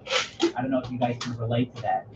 But who picked me up was not my traditional inspirations. Right now I'm going for a cross between somewhere between Chris Cuomo and Alex Jones, trying to kind of hit all the bases. But that's not who inspired me. Ladies and gentlemen, who inspired me were America's sweethearts. And I'm going to demonstrate it to you actually by showing off a little feature in the studio. These are the people who really made me realize something profound. Yes, that's right. America's late night hosts. Oh, wow. Were they humbled this year, weren't they? They had to go back. They had to get taken away from their beautiful sets, from their makeup artists. And torn away from that, I suddenly felt a lot better about not being that entertaining or funny or talented. I realized, hey, these guys aren't either. It's just movie magic. That's all it is. Our little brains think that people dressed up in suits, lit really well with beautiful backgrounds, we think they're credible. There's nothing more or less credible about them. They just got a team that dresses them up really nice. So I realized, oh, well, if that's the only problem, then we can fix that. That's something we can fix. I was thinking I had to get a personality, start writing funny jokes. But watching these guys, let me just say, I was truly inspired. So I built this. Without further ado, I want to show you the full set we built. First thing I want to show you is actually a cool little feature of this screen back here where I can show you what's going on, what I'm looking at. It actually rotates sideways to go into like a full portrait mode. Check this out. This is a gigantic ordeal setting this up. And with that beautiful transition, before I show you anything else, any of the other features of the studio, I need to introduce you to someone special. Someone who I could not have done this without. Someone who held my hand every step of the way. Someone who supported me through this whole journey. And talking, of course, of my designer, Ed. Ed, thank you for coming on the show. You're the architect of the $10 million studio. I could not have done this without you. And the first thing people should know is where you're from. Because when I was deciding where to hire from, did I hire from the U.S., the land of the privileged? No. So instead, I chose Ukraine. Ed, how are things over there? Yeah, it's pretty bad. Thank you for stimulating my economy. I think it's the biggest thing since Hunter Biden. Ukraine hasn't had a lot of big-ticket Americans come on through. It's basically Hunter Biden and me stimulating the world economy. Thank you so much, though. You're a legend. When I saw your work, I haven't seen anything like it. And I knew you'd be the exact person to take things to the next level. Just as a curiosity, how was I as a boss? We've been working on this project together for like, how many months now? It's like a couple of months, I think, like in my schedule it was, but it feels like years, really. Okay, that's how we're going to do this interview. Okay. All right. Listen, in all seriousness, you have your own YouTube channel starting up called Be Memorable. Go check him out, guys. He's on the come up. Ukraine is a rising world power. We all know it. It's like the U.S., Ukraine, and then Canada. Television, I said that. All right, guys. Well, give a big round of applause for Ed, designer of the $10 million studio. Go subscribe to his channel, Be Memorable. Thanks for coming by. Now, with that out of the way, I want to show you the rest of the studio. Guys, someone I've always been very inspired by is Charlie Kelly from Always Sunny in Philadelphia. This is a man who knows what's going on in the mailroom. We talk about the males, please, Mac, and we're dying to talk about the males with you all day, okay? Pepe Sylvia, this name keeps coming up over and over again. Every day, Pepe's mail's getting sent back to me. Pepe Sylvia, Pepe Sylvia. Look, you know, who's this whole box is Pepe Sylvia? Obviously, I had to do a bit of an homage to that. This is our research corner, ladies and gentlemen, right here. Boom. This is where we uncover what's really going on in the world, in the deep state, whatever you want to call it. As you know, I'm not a conspiracy guy. But if something slides across my desk, it's interesting, it makes sense, this is where we're going to talk about it. Next, I want to show you where all the calculations are done. Because, guys, the days of the gumshoe detective is over. The era of internet detectives is here. Most fraud is done online. And to catch that fraud, you need the cutting-edge computers, the cutting-edge graphics cards, CPUs, sound cards. You need the cutting-edge everything. Now, I will tell you that this right over here, it also doubles as an incredible battle station to play Among Us, to play Fall Guys. You know, games that are graphic intensive, right? We don't play little baby party games like Call of Duty. We only play the most graphic intensive games that require 20 RTX 2080 NVIDIA graphics cards. That's all we do. But this is mostly where we monitor the social accounts of all these gurus, where we find out what the latest fraud is before anyone else does. You guys know the FTC oftentimes out to lunch. So hopefully we can catch a few things here. This is where we're going to do that app. Next, when the investigation winds down, when we need to relax. I don't know if you guys know this, but I have a passion for playing piano, so we had to, of course, throw a grand piano in there. Something that, you know, it's fully playable. You guys know that this is a real $10 million studio set, and that would not be complete without a real piano. So this is really me playing.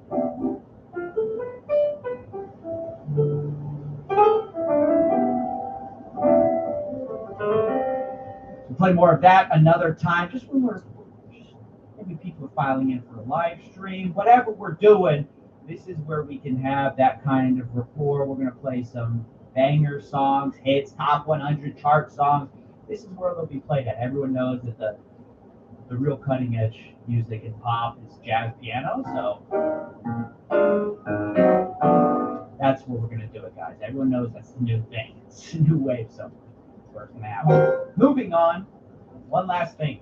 If you're not convinced yet, the CoffeeZilla is going places. The new season of CoffeeZilla is going to be the best yet. Let me give you guys some insight. First of all, this channel would be nothing without each and every one of you guys at home, watching, supporting, subscribing, sharing, and I want to give back to you guys. So I had this idea that at 1 million subscribers, we're going to do something massive. And this is the 1 million subscriber door. Currently, our big surprise taped up, you know, it's going to be bigger than Mr. Beast. It's going to be bigger than all these other big YouTubers who like to throw giant events. It's going to be bigger than that, bigger than Fortnite, bigger than, I don't know, what's the new game? Cyberpunk 2077. Guys, when we hit 1 million subscribers, we're going to break it down, open this door, and the world of CoffeeZilla will never be the same. So if any of this interests you guys, the detective stuff, the investigations, the noir, everything about it, the jazz, if that's something that you're into, please consider subscribing, supporting the channel.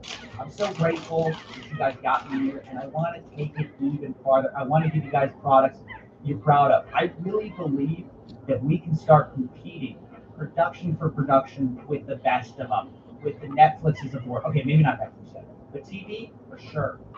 We're going places that no one's gone before. And if you'd like to join up, now's a great time to do it. We only have 200,000 subscribers. We're going right to the moon, boys. So I hope you enjoyed this brief tour of the studio. This is only the beginning. You guys should see this place when it goes to night. I mean, when the investigation turns a little darker. Guys, it goes even further, but I don't want to spoil too much. Honestly, I want you guys to experience it the way I did the first time. I'm just really over the moon about how all of this turned out. I can't even explain it. Like, I'm so excited for what the future holds. I don't remember the last time I've been this excited about the future of my channel. And, you know, I can honestly say this next season of CoffeeZilla is going to be one to remember. Thank you guys for watching. Thanks to all of you who've inspired me along the way, who supported me along the way. I wouldn't be here without you guys. See you in the next investigation. See ya.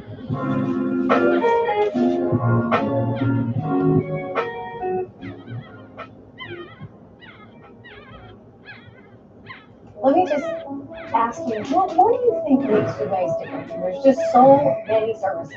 Raging Bull really is the best place you can go to learn about trading stocks. These are actual guys who are in the markets trading every day.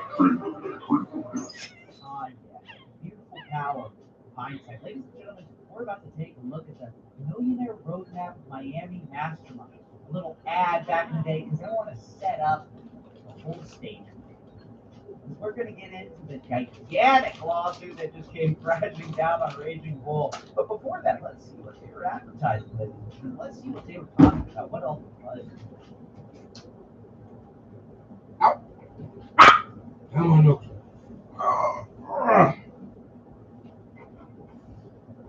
Come on. Ow, ow, ow. Come on, Hawk. Come on. Come here. Come. Come on. Come. Come on. Come on. Come on. Good girl. Good girl. Good.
Raging Bull is a couple of edgy.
Stop it.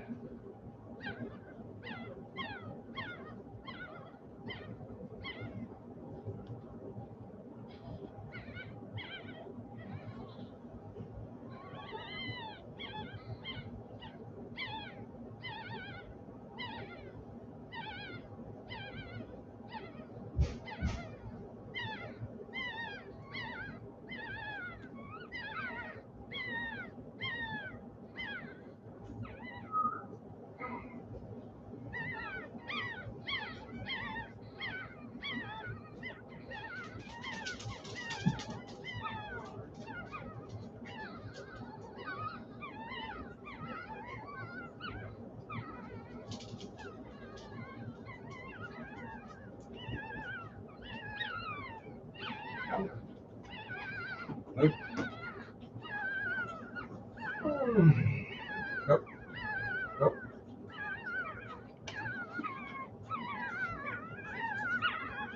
So Paul, educated, very good.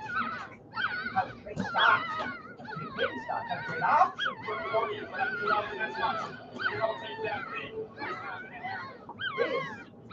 he's a former teacher. He quit all that after he made tons of money in the stock market, got himself out of debt, and now he's ready to teach you. Yeah, No. he's a big hacker. He owns most reasonable, and he claims, oh my gosh,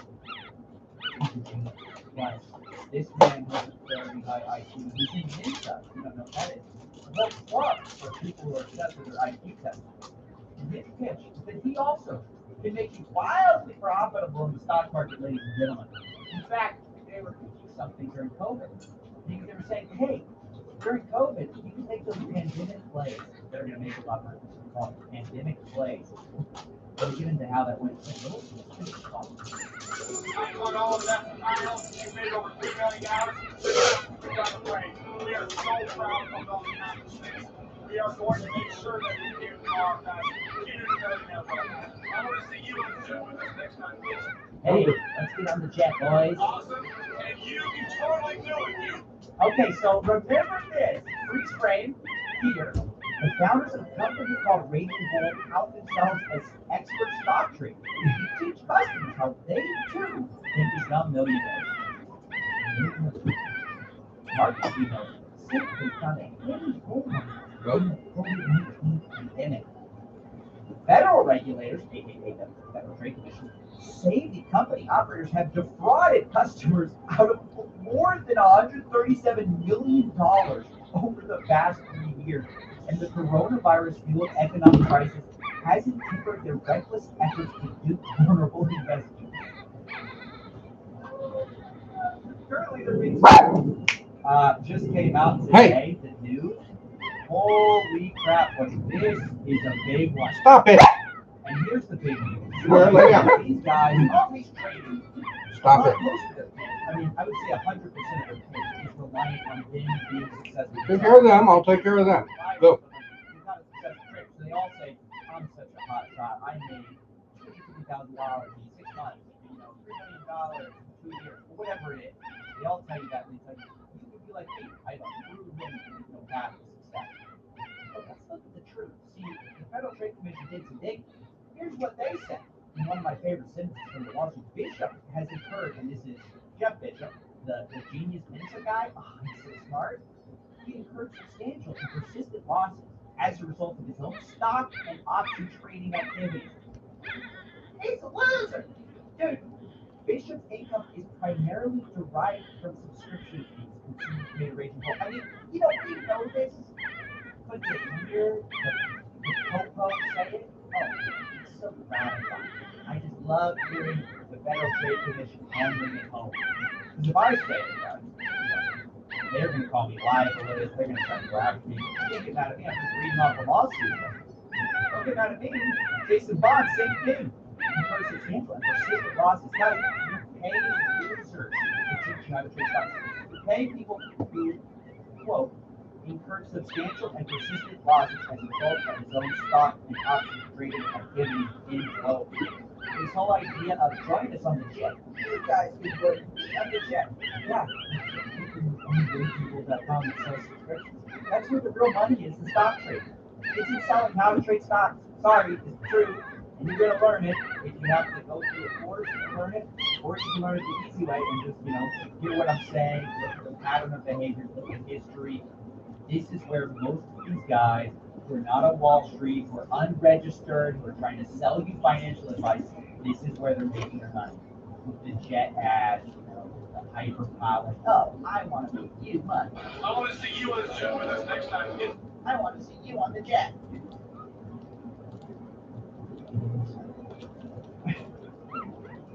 This is what it is, guys. My opinion. But here's the crazy thing, okay? Before this came out, you couldn't find hardly anything negative about these guys. Why? Because their endorsements were so huge. All the big people talking about them were all saying glowing reviews. I don't know if you know this, but Jordan Belfort, the sales guy, the guy who actually got convicted of fraud for stock stuff, yeah, actually, he launched a product with them after getting out of jail. Okay, get this. So he went to jail for getting in trouble with the penny stocks thing and investors and losing the money. He gets out of jail, waits a few years, and then all of a sudden goes back with Raging Bull. Now, I'm going to give him credit. It was a free product, but it was a tripwire product. Don't get it twisted. That was so you would buy more into the $137 million fraud. He perpetuated it. He endorsed it. He should be ashamed of himself. You guys should remember that the next time you're thinking of taking Jordan Belfort's advice. Oh, he's a nice guy. The guy is a shark. Let's be real. Speaking of sharks, by the way, you know who else is a shark? And a bad one at that. David John. Yeah, remember the days we thought sharks were like, skeptical businessmen? No, they're actually for hire. Check this out. Yales, I'm Jason Bond, here with a man who needs no introduction. Remember, this is a guy being sued, Federal Trade Commission, for fraud. Whatsoever. David John from ABC Shark Tank and the founder of FUBU. He started off his life as an educator, and I wanted people to realize that I can communicate with this person, and they're going to be able to educate me. So, what was he? Was he an elementary school teacher? Was he a high school teacher? Either way, how does that qualify him to teach stocks? Damon John seems to think you're a teacher. You're qualified to go do rocket science later. What the hell's wrong with this guy? Did he not vet Jason Bond at all? Tell me step by step on how to improve my life. As a trader, just this year alone, over $500,000 trading part-time. Guys, let me remind you, persistent and substantial loss. Over $500,000 trading. By the way, Bond isn't his last name. He named himself that because it sounds nice. Stocks and bonds, Jason Bond. This is what the good result is. Being a school teacher and now transforming my life to where I am today. That's a powerful move for me. Big career move. I went from a school teacher to being sued by the Federal Trade Commission. Moving up in the world. And I'm so happy that you're showing, my family all these things they can do. And more importantly, I'm happy that you showed me because I'm doing it now as well. Guys, David John was paid for this endorsement. It was not, out of the kindness of my heart, I just like you. He was paid to do this. This is how social proof works. You think these guys just get endorsed by these crazy people? No, they paid for it. In 2020, you can manufacture all the social proof you want from anybody you want. You can get a Kevin O'Leary cameo. You can get the Titans of Trade with Damon John. It's embarrassing. Reason why I put Jason out there because after I realized that I was overlooking so much opportunity in the market, and I do know stocks very well, and I have excellent financial advisors. Yeah. I think that's where we're going to end it, guys.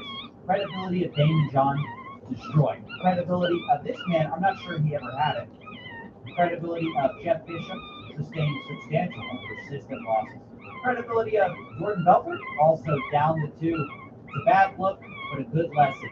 Good lesson in these stock traders, these unregistered people.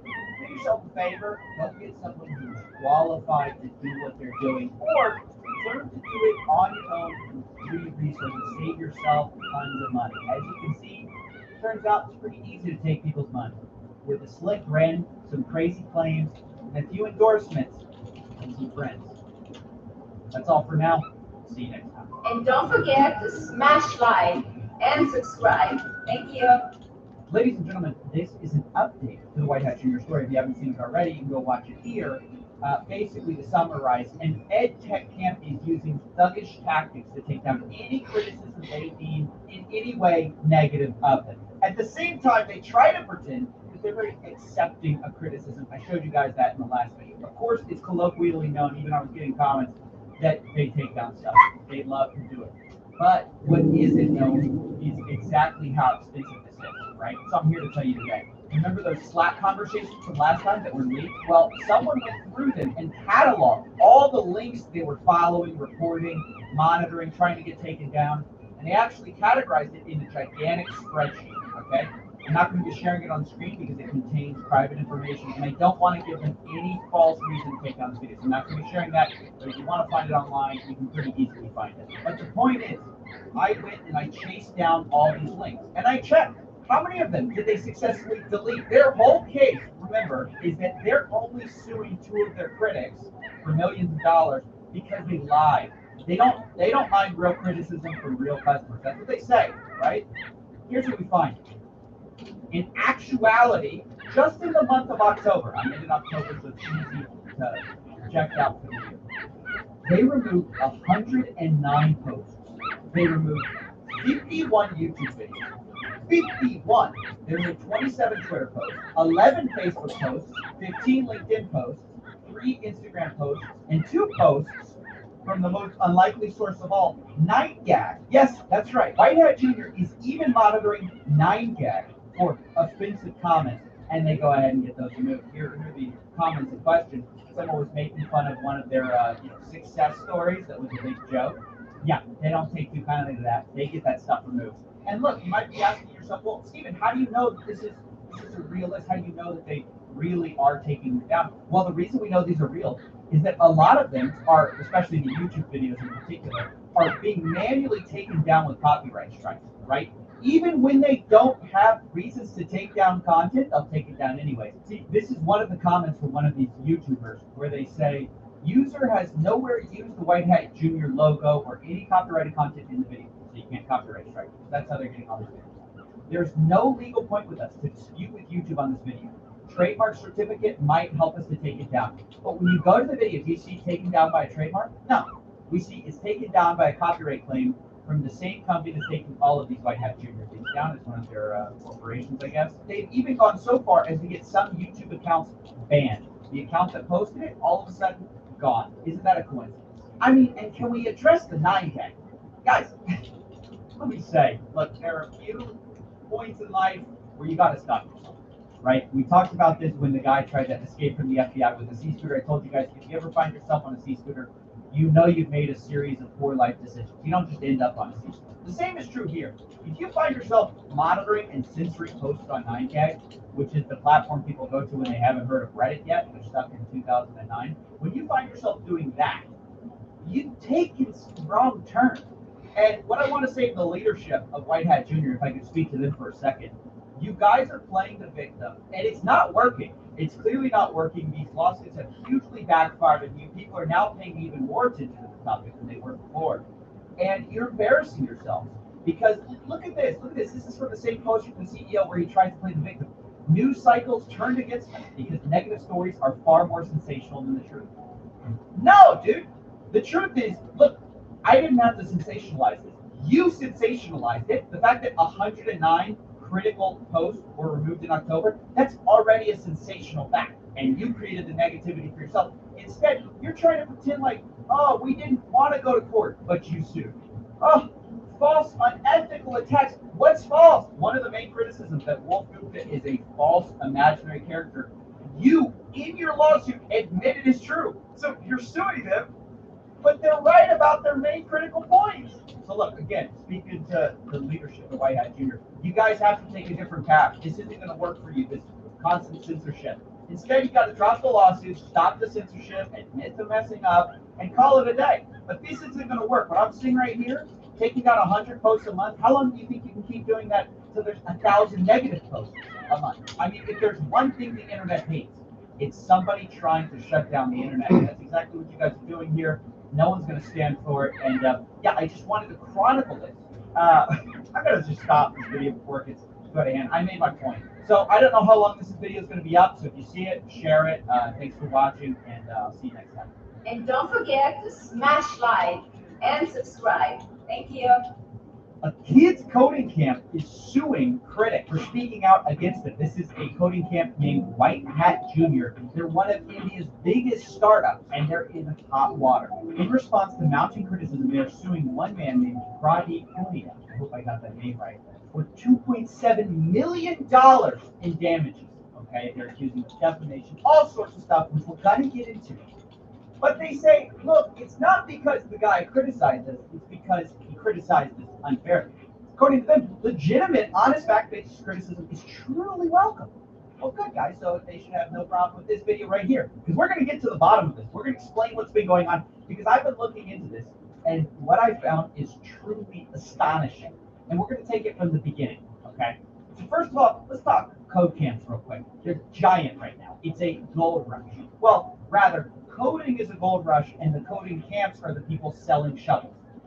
There's a lot of money in selling shovels. A lot of these coding camps are charging thousands of dollars to teach coding, and they basically hang an Apple or Google job in front of their applicants and say, well, isn't it worth it to pay us thousands of dollars to get this education?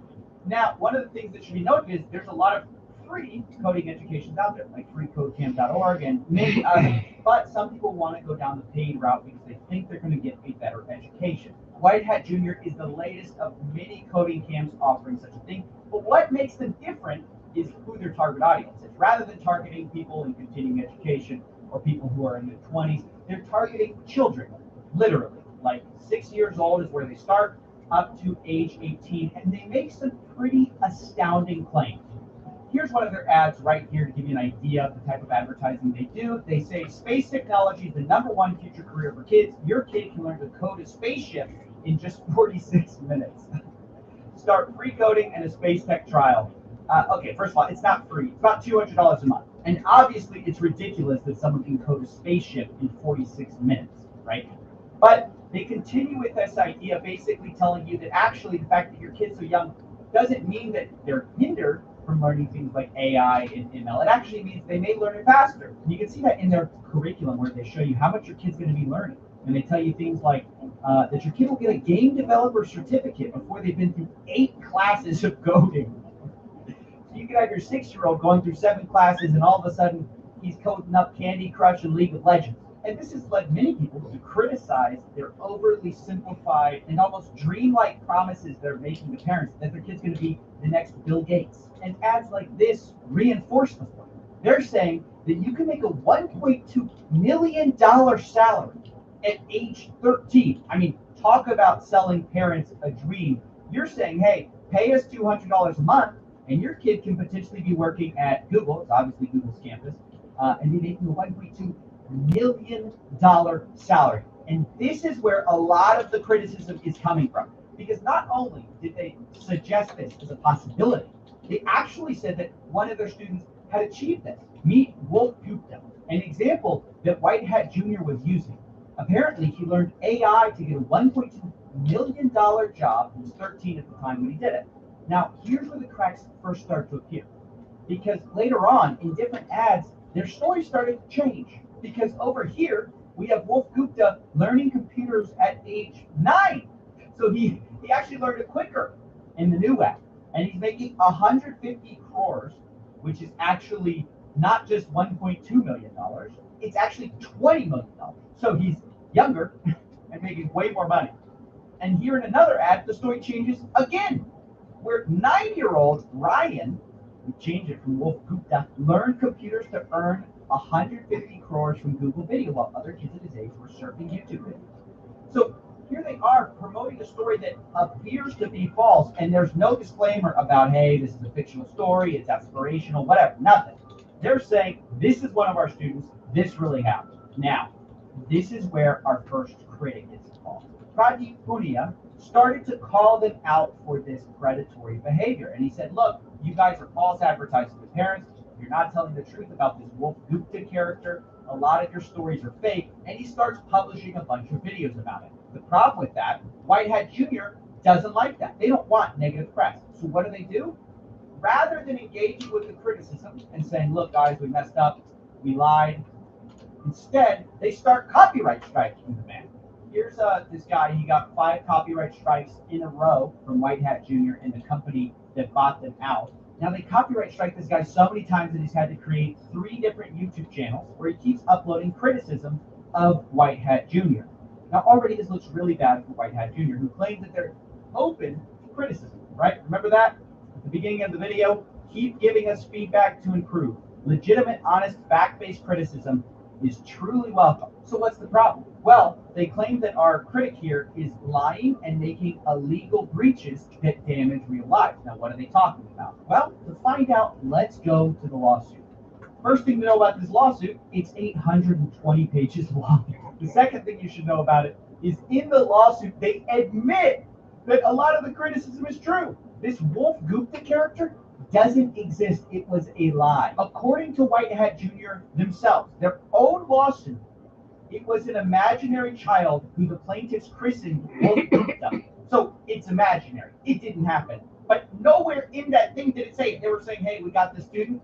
He made millions of dollars with our classes. Oh, but actually he doesn't exist. Didn't you guys know it was imaginary? Didn't you know that? No, nobody knew it. So they admit in the lawsuit that that is true, but then call out our guy for saying that Plaintiff 1 had murdered Wolf Gupta when they withdrew their advertisement. They say the defendant's posts quickly turned sinister subsequent to the withdrawal of the advertisement. To this, I have to say, obviously, this is a joke. When you say, oh yeah, they murdered Wolf Gupta, that's obviously a joke that the guy's making. Nobody's going to construe that as literally they killed a kid. That's a super bad faith interpretation. Obviously, he's just being tongue-in-cheek with the fact that suddenly this mysterious kid who's your poster child of success just mysteriously vanishes, be saying they murdered him. It's a joke. But then the other giant allegation here is that the defendant hacked into their Slack communications. Do you see that? Even hacked into plaintiff number 2's internal business communications platform. And this is actually where things become pretty complicated and things get kind of muddy. Because it's true that Pradeep Punia published to his Twitter and his YouTube channel multiple Slack communications from Oh yeah! Hey! Some people have said that he obtained a CEO password, and some people have said it was a whistleblower that released this to the public. It's not clear how he got it. In my opinion, obviously, hacking is okay. But the whistleblower that came to him and released these images to him, I think that's a different thing altogether to release those into the public if they're of public interest. And after reading them, I definitely think they are. I'm not saying that any ends justify the means here of how you get them, but now that they're out in the public, it's interesting that the fact that they're calling them out for hacking their platform and releasing them into the public domain, they're almost confirming that these leaks are indeed real and valid. Because obviously, if they were fake, they would say, oh, he photoshopped these false things. Instead, their argument is he took confidential communications and published them. Which again, I'm not defending it because we don't know how he got those, but what these Slack communications reveal now that they're in the public is pretty damning. I'm going to have to censor out a lot here. Just FYI, so if you see it blurred, it's because I'm trying to protect, employee information here.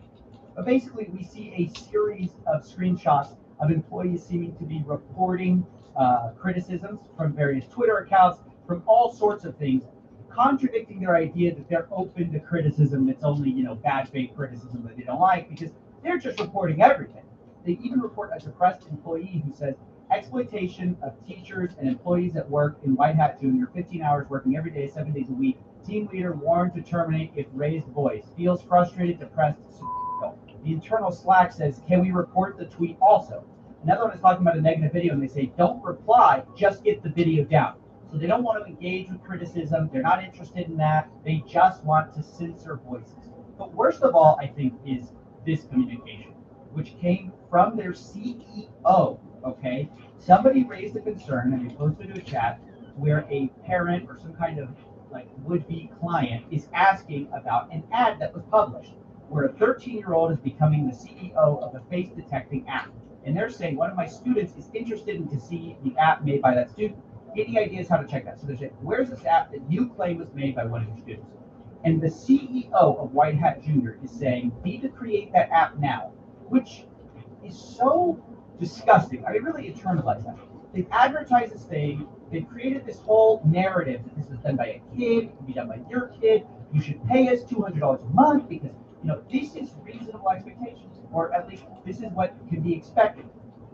And this guy's saying that when somebody asks for proof, he seems to be implying at once that it doesn't exist, and that if it was to exist, it'd have to be coded by a professional engineer. To which one of their employees responds that a person can create and send it as promised, and they ask, do you want me to? Another employee responds, I can create the app. I cannot get a 13-year-old to create the company around it, at least not now. Which, of course not. And so they're saying internally that they know they can't get a 13-year-old to do this. And the CEO responds, that we will. This is so bad and demonstrates a pattern of behavior. So Wolf Gupta was not the only one that they did this with. It wasn't just one offhand thing. Multiple examples they use about, oh, these kids are coding these crazy apps and your kids can too.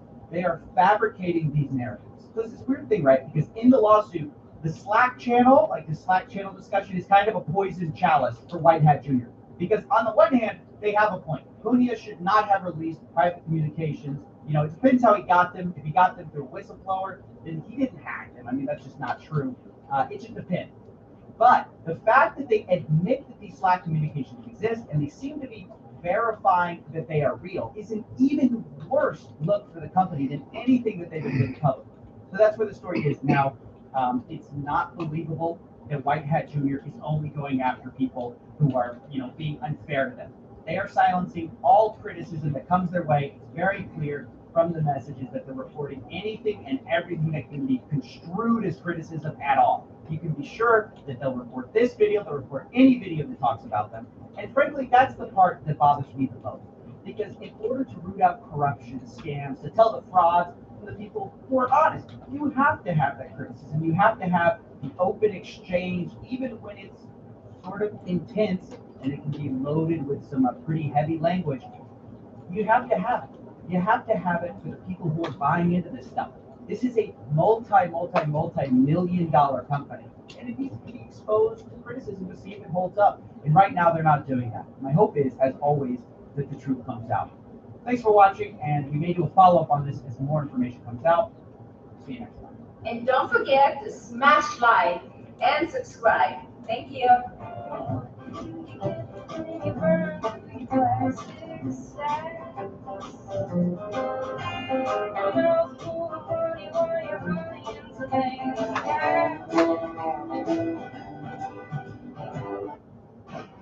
Can you swim? Just when you thought 2020 couldn't get any crazier, y'all are out here trying to recreate the movies, baby. A Ponzi scheme suspect used an underwater scooter to try to flee from the FBI unsuccessfully. It's too much. If you are trying to flee the FBI with a sea scooter, it's time to reevaluate. If you find yourself at the bottom of the ocean, scooting, hey, you've made a series of life choices that led you to that. This man named Matthew Pearson was underwater for 25 minutes trying to scoot around with his little sea scooter. It goes like 4 miles an hour. And the detectives are on land just like watching. And he's down there thinking to himself, dude, I'm getting away with it. He saw National Treasure one time, right? Y'all remember the National Treasure scene? This is a scene where Nicolas Cage is being chased by the FBI and he escapes by jumping into the river and escaping on a sea scooter. This guy thinks to himself, hey, if Cage can do it, I can do it. Listen, guys, I'm just telling you the news. This is fact. This really happened. So he's scooting around, but what he doesn't realize, and what National Treasure doesn't show you because the movies aren't real, is guess what comes up when you're underwater scooting? Bubbles. The DOJ says that Piercy spent time underwater submerged where all the detectives and the FBI can do is see the bubbles. But the thing is, they can see the bubbles. This guy's scooting around at 4 miles an hour at the lake depths, Lake Shasta. It's freezing, by the way, at Lake Shasta. They thought he had hypothermia afterwards. He didn't. But he thinks he's getting away with it. It turns out they're just like walking alongside him. You could probably walk that fast. 4 miles an hour, nothing. So he gets caught. He's going to jail. And now they're saying he's a flight risk, of course. because he's trying to escape an underwater submersible that looks like he might get life in prison. He's facing several counts, potentially 20-year-long sentences, so it does look like he will be going to jail for a very long time. And I say two things. First of all, good. Show the scammers what you get when you run Ponzi schemes. Number two, to the future prison warden, make sure you don't give this guy a rock hammer. We know that this is a man with some ideas. He might get to shaking his way out of there. We don't know. But this just goes to show, boys, crime pays temporarily, like he was banking $35 million Ponzi scheme, but eventually you're going to get caught, you're going to look like a fool, we're going to call you out for it. His Ponzi scheme was all built on the idea of algorithmic trading, but there's only one algorithm going on. You gave him money, you lost money because he spent it on houseboats, house renovations, all this stuff. Total scumbag, and it looks like he's getting what he deserves. Next time you think your day's bad, just imagine freezing your butt off at Lake Shasta, trying to evade the FBI on a sea scooter. Anyway, that's it. See you next time. And don't forget to smash like and subscribe. Thank you.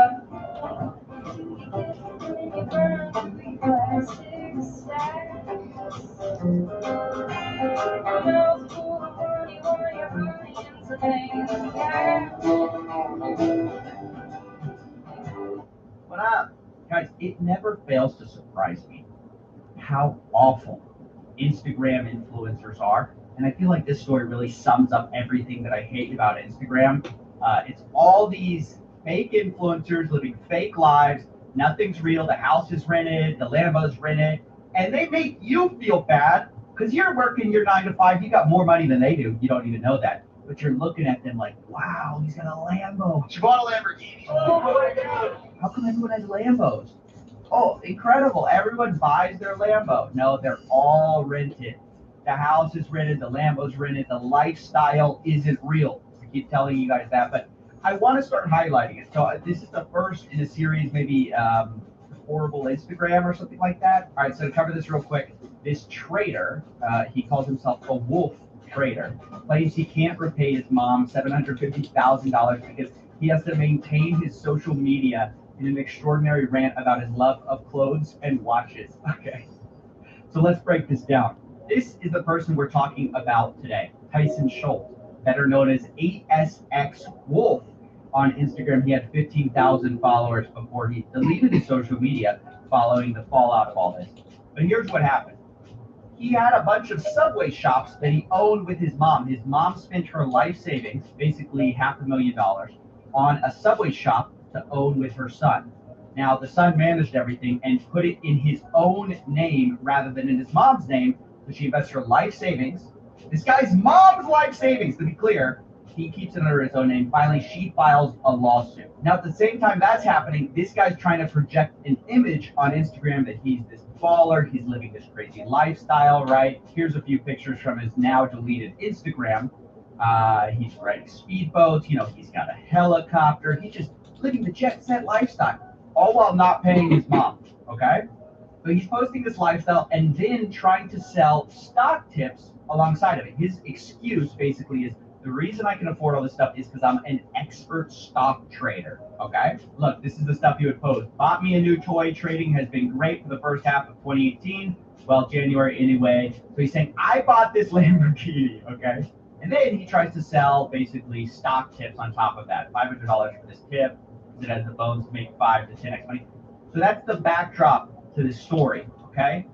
He's saying he's got a great lifestyle, whatever. Meanwhile, he's not paying his mom, allegedly. So finally, she sues because she realizes, okay, I'm not getting paid. She invested apparently in 2013, $500,000 and never got ownership. So she sues him, and the court rules in her favor. They say you got to pay your mom back $750,000, and this, ladies and gentlemen, is when the house of cards begins to fall. Allegedly, after he was told to pay $750,000 to his mother, he says he doesn't have it.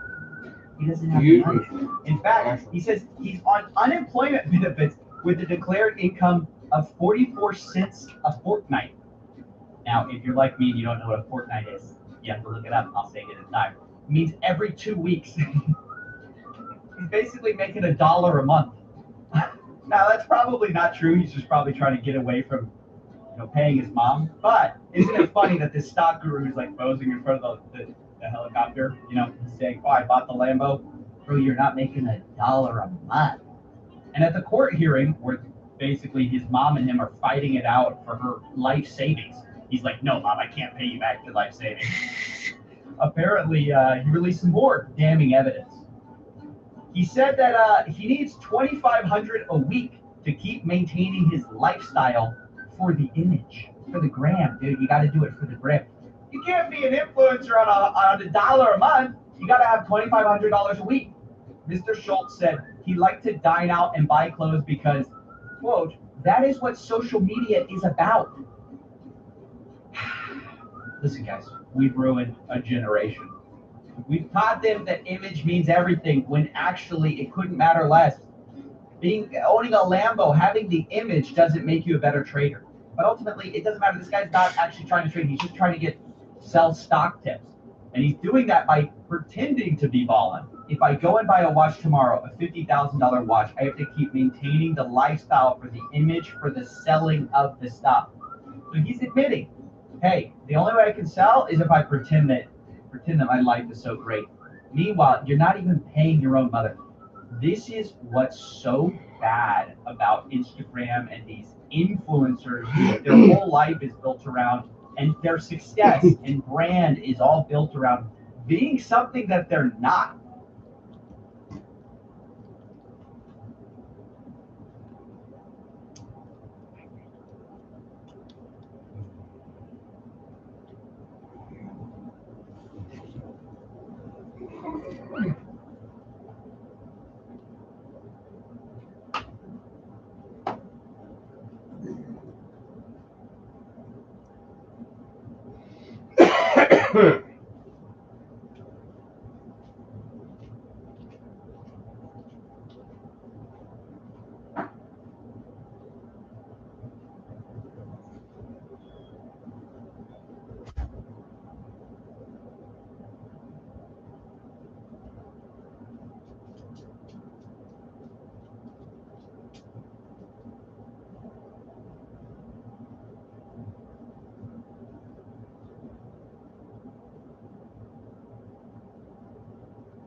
Careful, that's enough.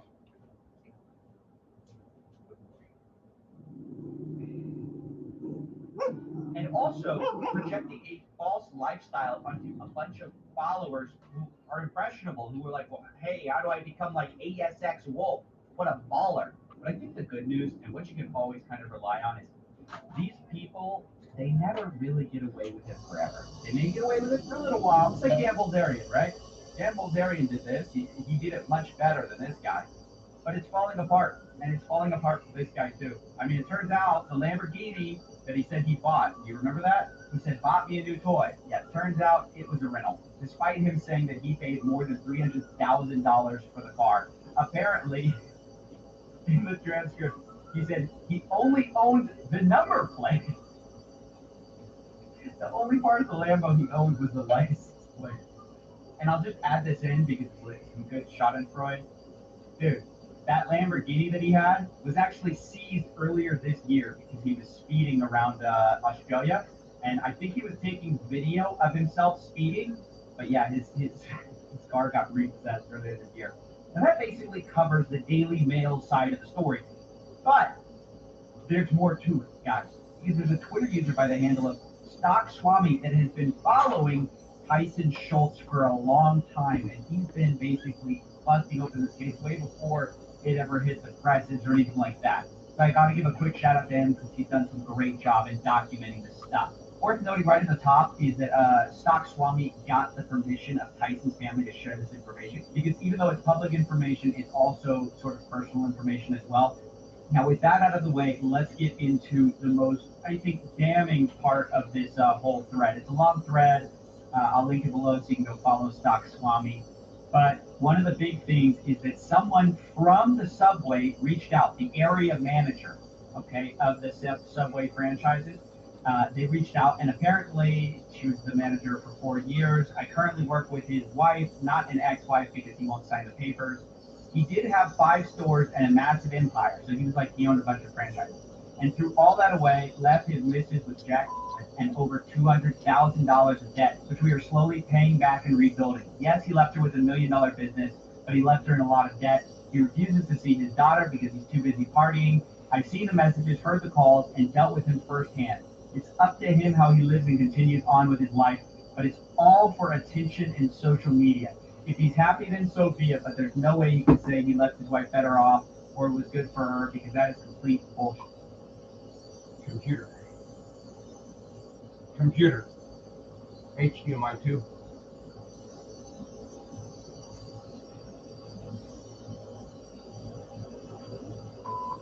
The man I used to idolize and looked up to very quickly turned into a man you wouldn't want to know. But this is crazy. I mean, so not only the mom's involved, the wife's involved, it gets really personal and nasty. There's bad checks going around. The point is this, guys. What's the lesson? The lesson is that Instagram is not real life. And you could throw away your real life for a fake life.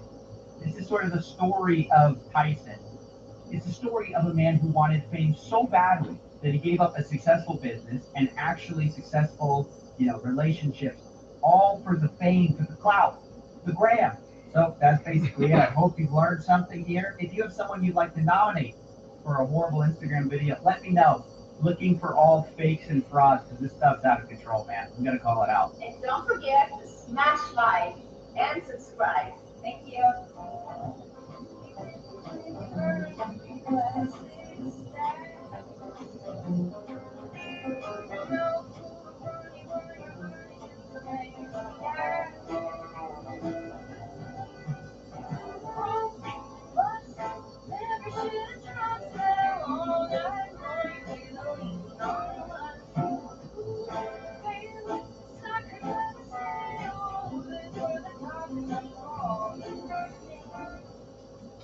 Make money on get rid of phrases we've thrown around a lot more these days now that COVID has wiped a lot of people out, left a lot of people extremely desperate, without jobs, without income, and looking for a quick way to make money online, on YouTube, or wherever. They just want to make money on the internet. They want to, in the words of Dia, get that Wi-Fi bread. And there's nothing wrong with wanting to support your family, make money online. The problem is that there's liars on YouTube who want to trick you into buying things. See, there's this niche of YouTube called Make Money Online that has exploded. These videos are out of control. As you can see, this is what happens if you type in Make Money Online. Where'd you get Kevin David? Make $1,600 fast and free, search in Google. Earn $3,000, copy and pasting, no work. Make money online for free. Make money online watching YouTube videos. Get paid to click on ads. Free app pays $500 per day worldwide. No surveys. Make money online. And you might be wondering, is any of this real? What's going on here? What happened? And to learn is why I'm here to service a bit of a historian of the internet, okay? Because I'm here to take you back to understand what's going on here, how weird this is. Why are they saying like copy paste? Why is everyone putting make money online in the title? You know, why are they using such gigantic numbers like earn $1,000 on autopilot with the free website? To understand that, guys, we have to go back in time and we have to talk about Goku, okay? That was such a weird turn. I swear, I'm not a nerd. I'm trying to relate to you kitties, kiddos, right? Y'all care about Dragon Ball Z. That's the new hit thing.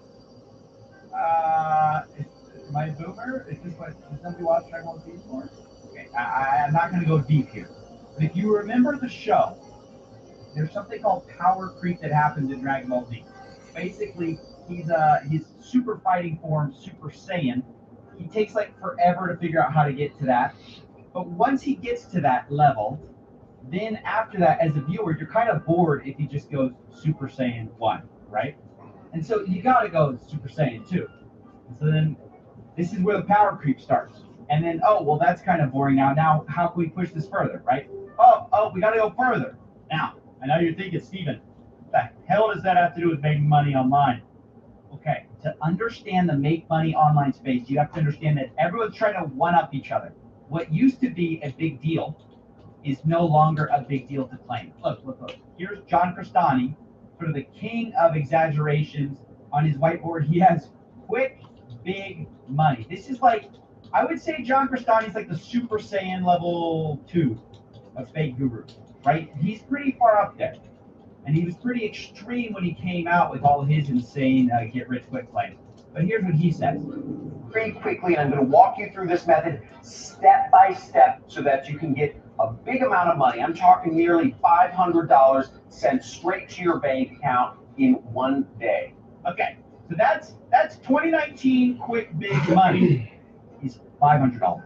Okay, so now with that little history lesson out of the way, let's go back, and all of a sudden things are going to make sense. We're going to go to the Investors Channel. This kid is who I want to talk about today. This is the YouTuber who honestly is eliminating poverty with his videos. It's very impressive. I mean, all the make money online YouTubers are eliminating poverty, but this kid especially, because wait till you see some of his videos. But you know those like UNICEF commercials where they're talking about like ending hunger and poverty? Children are dying every day from hunger and sickness. That's because they haven't heard of The Investor. 9 months ago, he was saying earn $500 a day on autopilot. Nowadays, he's saying, oh, earn $1,000 a day. And now we are up to $1,200 a day. $5,000 a day. $1,200 a day. The power creep has gotten to the point that his latest video is $2,000 in 30 minutes for free, done for you.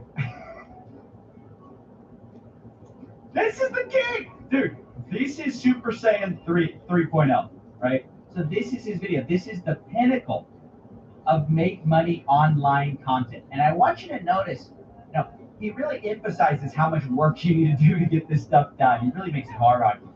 No selling, no camera, no investment, and no social media followers.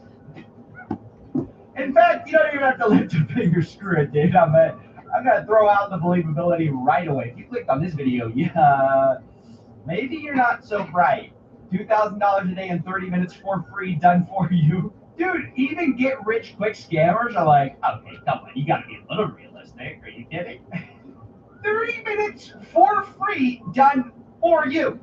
Guys, if this were real, he says it's worldwide, by the way. So don't worry if you're not in America, right? It's worldwide. This works all around the world, and I even did the hardest part for Easy Street, guys. We're on Easy Street. This man's eliminating poverty. I want you to appreciate that, guys. So it's worldwide. It's done for you. Can someone please tell Alyssa Milano that they need to talk to the investor? Please. I can't do it by myself, guys. Every like on this video is a message sent to Alyssa Milano.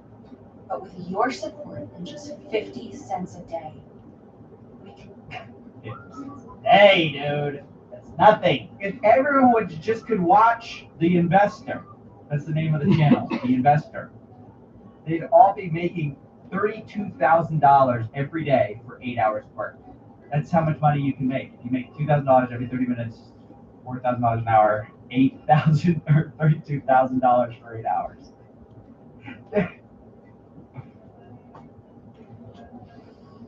Oh my gosh! And look, I wouldn't be talking about it if people didn't believe it.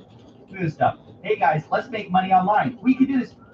Not on you, not here. You can't. And really, what he's doing is the real genius behind this, if you ask me, is you're collecting a short list of all the sheep on YouTube. Okay. If you think about what advertising get-rich-quick scams do, is it basically creates a lead list, a hot list for who's interested in get-rich-quick scams, and then you can sell them a get-rich-quick scam. Because as we know, a lot of these courses, they're just get-rich-quick schemes. So, yeah, look at that. He's selling a course. Of course he is. Let's go check that out. Surely this isn't a get-rich-quick scheme. He said, sarcastically, setting up the next segment. Are you ready to make $10,000 per month on YouTube? No camera, no BS, no affiliate marketing, no work. But here's my favorite part. So he's got a video pitching it or whatever. It's like $300. This is my favorite part, though. At the bottom, this is not a get-rich-quick program. It's like Bernie Madoff saying, this is not a Ponzi scheme. Hey, this is before you invest, want you to know, not a Ponzi scheme. Where it's like Herbalife being like, hey guys, just so we're clear, we are not a pyramid scheme. Want you to be clear on that. And they're like showing you their comp plan. It's triangle shaped. It's not actually a pyramid. But the crazy thing, I think, to me, is that this guy's getting real views. I mean, at the end of the day, he's getting a lot of legitimate views on his channel from posting this crap. And what it shows is that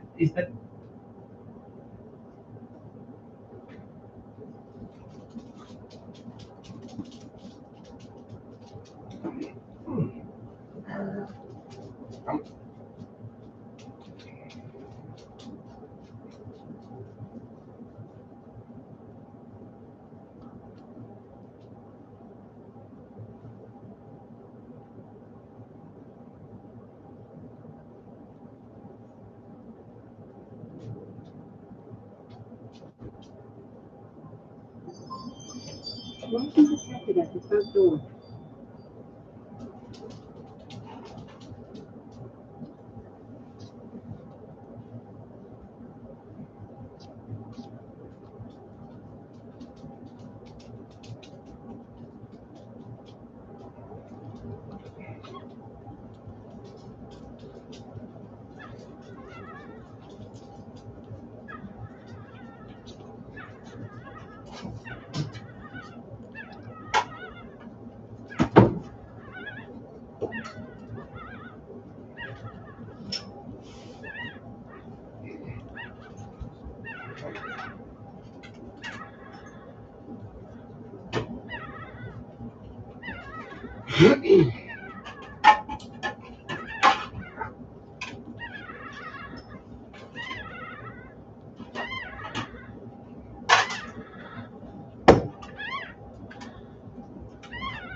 That there's a real audience for this.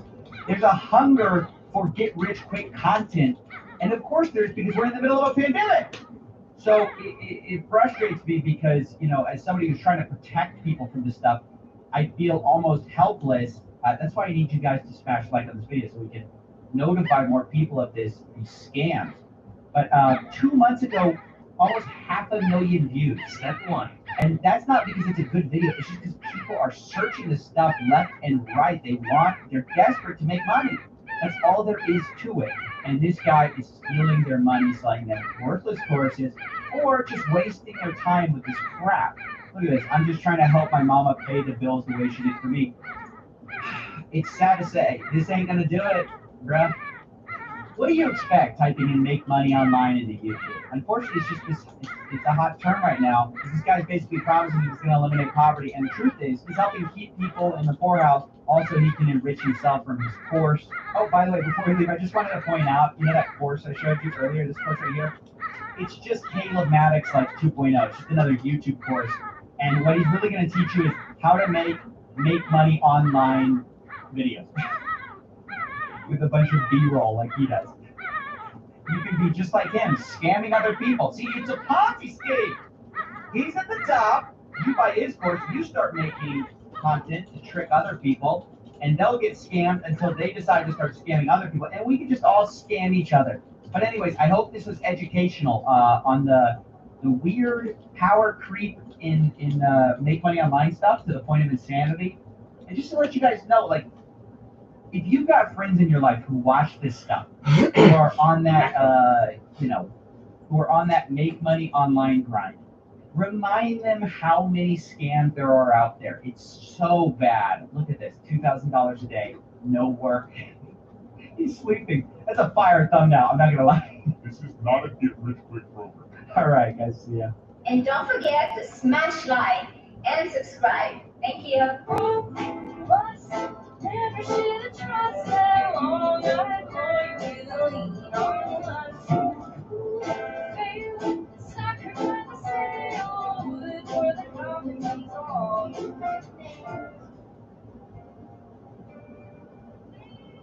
Boys, how you been? I missed you. Did you miss me? You wouldn't miss me if you watched my stream. Come on, Jesus Christ. Today, boys, I'm going to talk about something that, one, I haven't seen a lot of people talking about, and two, something that I just personally find really, really interesting. But before we get into it, I gotta get the headphones on. I'm scared of what she'll do when she finds out I have a microphone. If you've been on social media in any way over the past few months, you've known that Pokemon trading card game has exploded. And one of the largest reasons it did take over was because YouTuber Logan Paul with 22 million subscribers. He recently got into Pokemon cards buying and collecting. He put out a really large event stream where he purchased a box and he sold individual packs from the box. That event he put on now has nearly 10 million views. Why am I making a video on Logan Paul? Nobody gives a shit. Alright, here's the problem. With something blowing up in popularity with nostalgia on the line, you know that there's gonna be some scummy motherfuckers trying to take advantage of it. Almost this entire video is gonna be about one man, and that man's name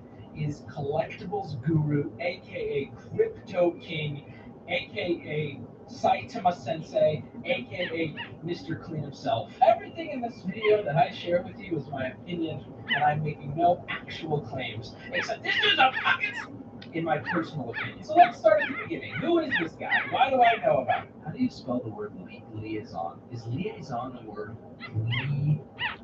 Liaison? Holy shit. This is the person Logan Paul reached out to help guide him in what packs to buy, what cards to collect, how to get the deals. He basically sold Logan Paul the start of his collection. So the first thing I did was find an expert.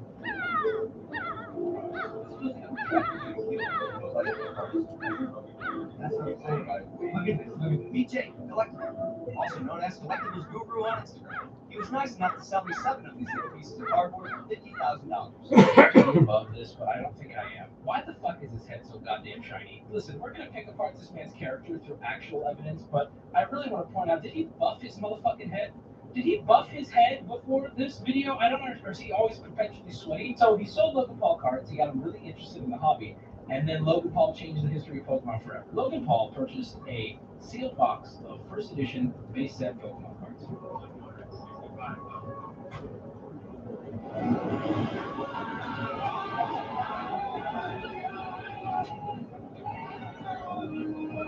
This box can contain cards worth hundreds of thousands of dollars. He then sold each individual pack to people who bought in. It's called a box break. It's a way for people to buy packs without having to buy the whole box, because the entire box most people can't fucking afford, as you can imagine. He had people buy in, he would read their name out, he would open the pack, and then he would ship those cards to that person. One thing very important to note here that I think a lot of people don't understand who aren't interested in collecting cards. An extremely rare or valuable card, the value is very much determined on the grading of the card. There are really only 2 players in grading cards. There's BGS and PSA, 2 different companies that grade cards. Essentially, you send your card to them, they look at it under fine detail, and they give your card a number, 1 to 10. 10 being the best, and 1 being the worst. 10s are not easy to get. You don't just pull a card out and it's a 10 because it's in good condition. There are things that matter, like the way the card was printed.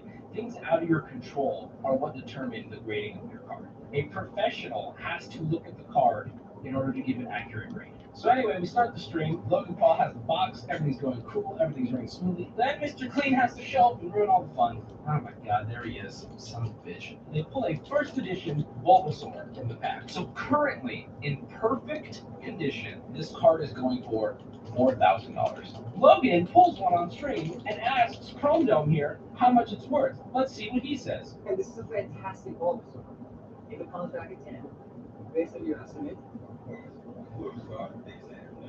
Okay. BGS, 10,000, 20,000 plus, maybe 30. What? First off, what kind of price range was that? 10 to 20, maybe 30. Fuck if I know. Maybe 100. I don't know why I'm here. I have no fucking clue what I'm talking about. He threw out so many numbers there with so much rapid fire nonsense. It's almost as if he's trying to just confuse people as much as possible to think these cards are worth so much more than they are. Well, Bobby, that card might be worth that one day. That's not what was asked. He didn't ask him, hey, in 10 years, what's this card going to be worth? I don't purchase cards for the price they're going to be in 10 years. I purchase them for what they're going for now. Things like this that he said during the live stream, which, by the way, if someone wants to be really diligent, you can go through this whole live stream. He does this multiple times throughout where he gives weird valuations of cards. You can make the argument that he doesn't know, that he's wrong, but then why is he on the stream as the expert? Why did Logan Paul reach out to him as an expert? This really wouldn't be enough for me. However, something major happened recently that has caused me to really want to make this video. You probably saw, because every fucking news article wrote something about it. $375,000 box of Pokemon cards turns out to be fake. Logan Paul's personal Pokemon advisor got duped. It was on so many different websites. We got Polygon, Bazinga, the Indian Express, Buddha! My divorced parents came together to send me this article. That's how important this was. This is really what I wanted to talk about because I'm not seeing a lot of people talk about this. So these three goober YouTube millionaire guys on the channel named Dumb Money decided they wanted to get into Pokemon as an investment, which, by the way, I think is super cool. I don't think there's anything wrong with getting into Pokemon as an investment, as a buyer or a seller. So they decided to reach out to the Logan Paul's dealer, Collectible Gurus, to buy another first edition box, just like the one Logan Paul purchased. And they decided to live stream the exchange of cash for the box. I want you guys to brace yourself because this is probably one of the worst stream setups I have ever seen. Hey there, Dave. You're welcome to a very exciting Dumb Money Live. We are live in person. I'm not really sure why, but the Dumb Money guys decided it would be a good idea to do the entire exchange with cash in a little shitty briefcase with some bungus security guard.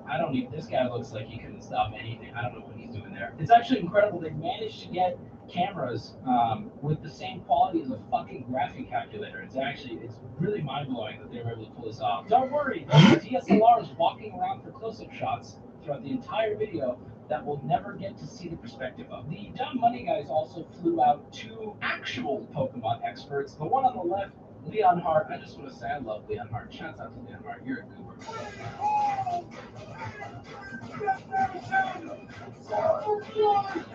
He's someone who genuinely loves Pokemon. Both the two dudes at the center of the table have a genuine love for Pokemon, and they're here to kind of verify things and be on the side of Dumb Money to make sure everything's running smoothly. Hi, everyone. I'm all Pokemon cards. All right. Also, this was streamed on YouTube, and the chat replay is fully up on YouTube. And let me tell you, chat is so fucking ruthless. It's hilarious. The resolution is the same as the year this set was printed. I think the security card is right. While they're waiting on the seller to arrive, they actually start looking at graded cards that they could be pulling from this pack. There is, that's one of them right there. And, tell us a little bit about it, though. What is that card so special? I can't. Maybe zoom in. Bro, some fucking 9,000 IQ stream here. We're gonna talk about small pieces of cardboard from about 30 feet away. I think they're just being considerate. Not only do they want to be social distance for, the pandemic, but they want the audience to be social distance.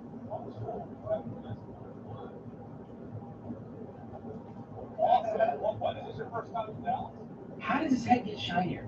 How? It's mind-blowing. Mans keeps it clean. I'd also like to point out, you're carrying with you what is believed to be a $375,000 box of Pokemon cards. Why are you carrying it in a goddamn bright pink bag? At this point, the chat has now realized who Dumb Money is purchasing the box from. They realize it is Collectible Gurus, and they're already calling out that Collectible Gurus is a scam. It seems like the Pokemon community is very aware that this guy is not honest, but people just getting into the Pokemon community, like Logan Paul, like Dumb Money, seem to get picked up by him and then used and manipulated. It'll probably happen a lot quicker than even you thought. Oh yeah, I was giving prices that people would laugh at. Like 2 months ago, I was like the laughing stock of the Pokemon community. in the video with Logan, who I sold the card under market. And this is when you YouTuber Logan Paul. YouTuber Logan Paul. I was the first person to sell the Logan. And during that deal, I sold it under market cost. Everyone's like, oh, you're inflating prices, you're selling them to over cost. Also, the chat has now gone into shit mode. Everyone's making fun of this 30K Bulbasaur call out from earlier. See, look, you guys are now caught up with Pokemon memes now.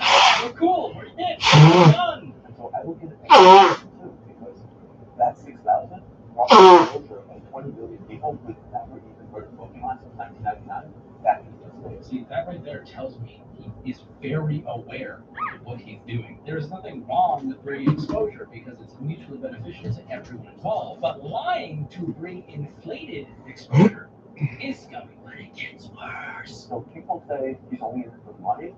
The only reason I got into Pokemon is it's my favorite thing from my childhood and the only thing I'm talking about. Guru guy rolled deep with his, I'm calling them his goon squad now, because that's what they are. The dudes he showed up with are, in my opinion, equally as scummy. That box, I think it could be $1 million box. It's not short term, right? This went from Logan paid a record price. The Logan paid for it, people laughed at him at $225. I have our Pokemon experts look at the box, weigh the box, we're gonna open the box. Troy wants to know, why are you guys even in the same room as these scammers?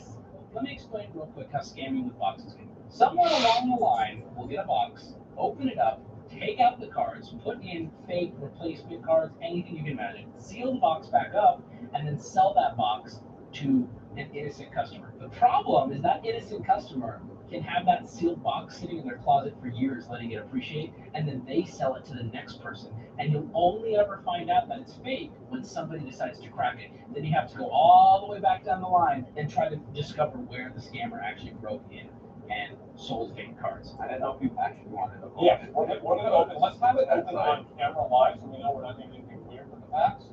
No problem. Pay attention to his response when he realizes they're going to have to crack the box right now. And let's have it open on camera live so we know we're not doing anything weird with the packs. No problem. The owner of the box supposedly bought 3 boxes. He was a child. His parents bought him 3. They sat in the sunset the entire time. There's a little bit you'll see where on one of the top edges.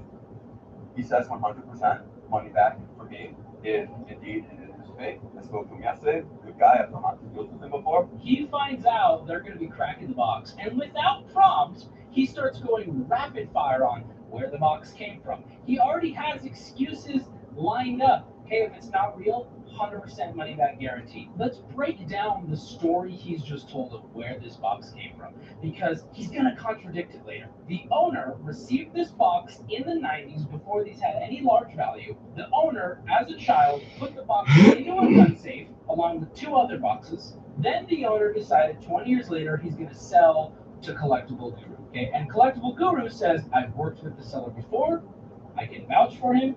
This box hasn't been transferred. This box hasn't been in other people's hands. You know, typically once a box gets sold 2, 3, 4 times, it starts to get a little suspicious. But that's not the case here. Purchased from a store in the 90s. That owner who purchased it has held on to it for 20 years. You can't get much more legit than that. You guys want to take a quick look as well? Want to take a quick look? I've never trust a man in a pinky ring. That's a red flag right there. Yeah, let's have you guys take a quick look. And that way, Which is like the most important to know, like what's in it. You push down, you look inside. All first edition should be longer tops. You can see that. But people who make boxes, the way they make them is they put 2 long trim in the top. So when you do the peak test, you'll see that. Foreshadowing. Note to me editing this. From my inspection, I thought it making peak test work. I understood the guy owned 3 boxes. I've worked with him before. It all seems legit. So, in my opinion, it looks good. Anyone else anxious about how either small or weirdly positioned the Guru's mask is on his fucking face? He's so greasy, the shit looks like it's about to pop off his nose at any time. I did every single thing I could possibly do to plug what you were saying.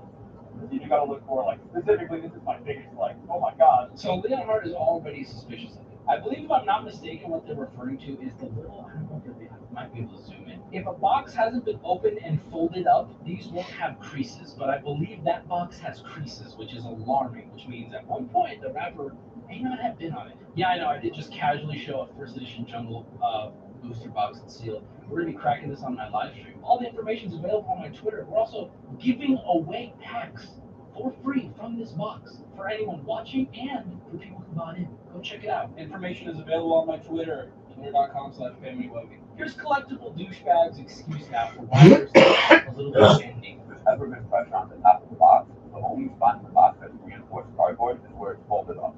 So if this was 3 boxes stacked, which is losing unsafe for 20 years, it would have had pressure right here. Okay, so I'm editing this right now, and the look on Leon's face, he looks like he knows he's holding a time bomb, but he's just paralyzed, like he doesn't know what to say. So you get these indentations regardless. That doesn't mean it's folded up. And we've done the P test to break it to make sure. So could there be 2 packs on top taped together? Yeah. There's always a chance. But based on the cellophane, based on the P test, I'd say no. We're going to find out very quickly. I guess maybe a gun safe 20 years would cause that, but he has the excuses ready to go, dude. If I could pivot money out of crypto, hard assets, that would appreciate.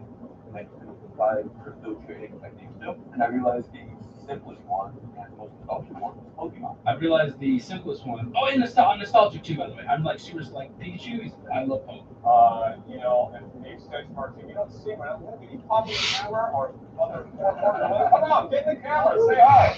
Say hi. In there? Excellent. There we go. That's Lynn. This is Lynn's beautiful house. Lynn's beautiful house. Thank you to Blob Blurry Man Lynn. Super good camera work there. We are just regular people. Like, we're not from Wall Street. We don't have that institutional background. And I like use menu to assign football. All right, here it comes. They're going to open the $375,000 box to verify it's real before a money exchange happens. Here we go. Drum roll, please. You already know what's going to happen. Looks beautiful. Looks good. This we move the first couple packs. Let's see how we do. Let's make it $19.99 again. Very nice. What are we looking for underneath those packs would be bad? The same thing. We want first edition? Yes, that's perfect. Keep going. Keep going. Keep going. The color is different on that one than that one. That one's not a first edition pack. This is an unlimited pack. Hey, cut to the foreshadowing clip from earlier. People with big boxes, the way that they look, is they put 2 long strips in the top. So if you keep that, you see that. Weird how it happened literally the exact way he said it would. You see, we know an awful lot about how specifically this box was faked. Now here's what I would consider bad acting. Yeah, look, they're open. Yeah, I know that. Oh. Major fucking issue.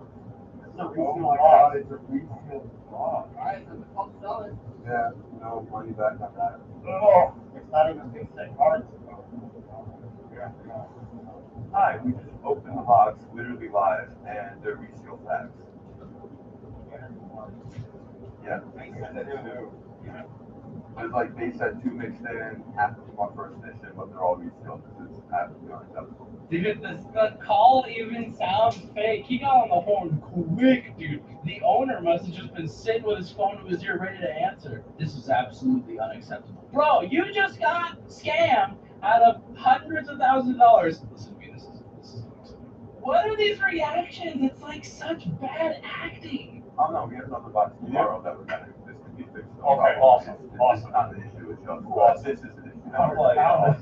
No, this is an issue. I'm talking to the guys here. They're freaking out. They're freaking out because of the box. So the owner might actually know that we sealed it. We're selling it this year. So, yeah. These are 2020 stamps right here.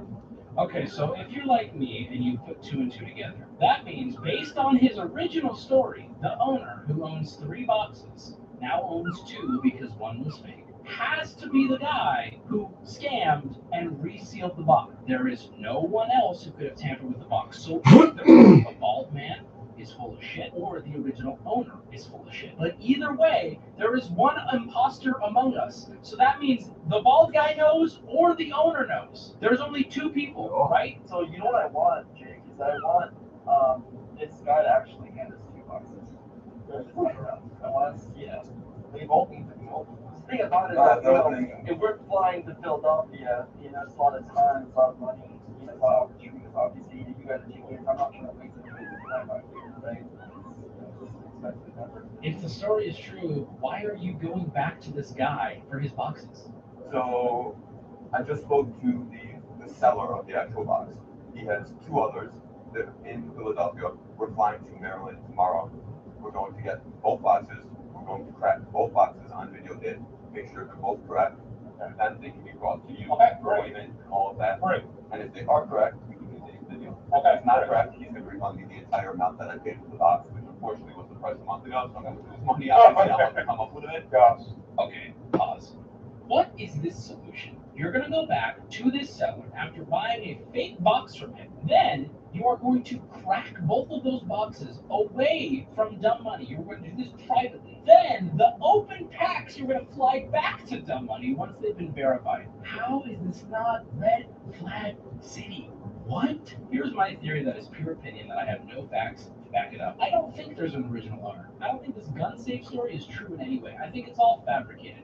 I think what happened here is they bought a fake box with the intention of getting it sold and dipping for a year. What they didn't realize is that Dumb Money would be opening the pack live on stream. So the second it happened, they went into panic. There are two followers in this video, both equally painful. In the newest video, there is no mention of gun safe dealer. There is no mention of Philadelphia. They go to Maryland, where they are now buying a box from a completely different private seller. I'm currently in Baltimore at the moment right now, and we are at the next seller's place, and things are looking pretty good, guys. This box is absolutely immaculate. I mean, it's like, it looks pristine. The seller seems like an extremely incredible guy. I watched all 48 minutes of this live stream. There is no explanation or mention of why they abandoned the gun safe dealer. I don't think that owner existed. They cracked the box. Of course, Collectible Guru has no fucking clue how to handle vintage cards. It even at one point pisses off Dumb Money. Yeah, guys, if we can try to keep all the facts in full view, that would be great. Thank you, guys. Appreciate it. They don't have a proper scale set up, so they can't actually weigh them properly. It's a shit show. Yeah, that scale's not going to be. Yeah, no, that. How you do? No, that's not the word. You can also tell at this point, Dumb Money has really lost faith in Collectibles. And then last but not least, in the third video, they fly back together, they meet up with each other, they break open one of the packs just for fun, they didn't break open any others on stream. And my man Jay snaps right back into the same bullshit we saw with the Logan Paul video. Normally when you get a box, the centering on the entire box will be almost identical. And as you can see on this one, the centering is immaculate. But with how immaculate it is, that's both I expect the 99% that's the easy one. They don't have sleeves handy. Yes, I know, they're breaking the most expensive box in Pokemon history, and they didn't bring sleeves. But don't worry, they brought motherfucking Ziploc bags. You don't even want to know what I'm wrong. I really never just want that. Oh god. Oh my god. I just want to slap the fucking bald off his head. Okay, listen, I understand that that's an energy, but god damn it, the way he handled that card just shows the lack of care. This guy doesn't give a fuck. At the end of the day, we can all come together and join hands and agree that he is still a scummy piece of shit, fully invested in Pokemon for profit. Now, that being said, if this video reaches him, and maybe he puts out a huge thing and proves me wrong on everything, I'm happy to be proved wrong. From where it stands or where I'm sitting, I would not trust him with my money, I would not trust him with my cards, I would not trust him with my time. I love vintage Pokemon, I love vintage Magic, and people like this are scary because they are what threatens the community as a whole. On my channel, we are doing something very similar to Logan Paul. We're going to be breaking a first edition Jungle Booster Box. If you want details, it is on my Twitter right now. I put the link on the screen. You can hit me up on my Twitter, on my business email. Anyone who buys in gets a shout out. We're going to be on the front page of Twitch. We'll read your message, we'll read your name, we'll shout out your channel, whatever it is. But I'm really looking forward to it, man. I've gone so off the deep end with collecting cards, and I'm just so invested in it at this point, and it's so fun. And I really hope you guys enjoy watching that. If you haven't already, please check out my highlight channel. It highlights the stream for people who can't be there live. I hope you guys enjoyed the video. Thank you for watching, and have a good one.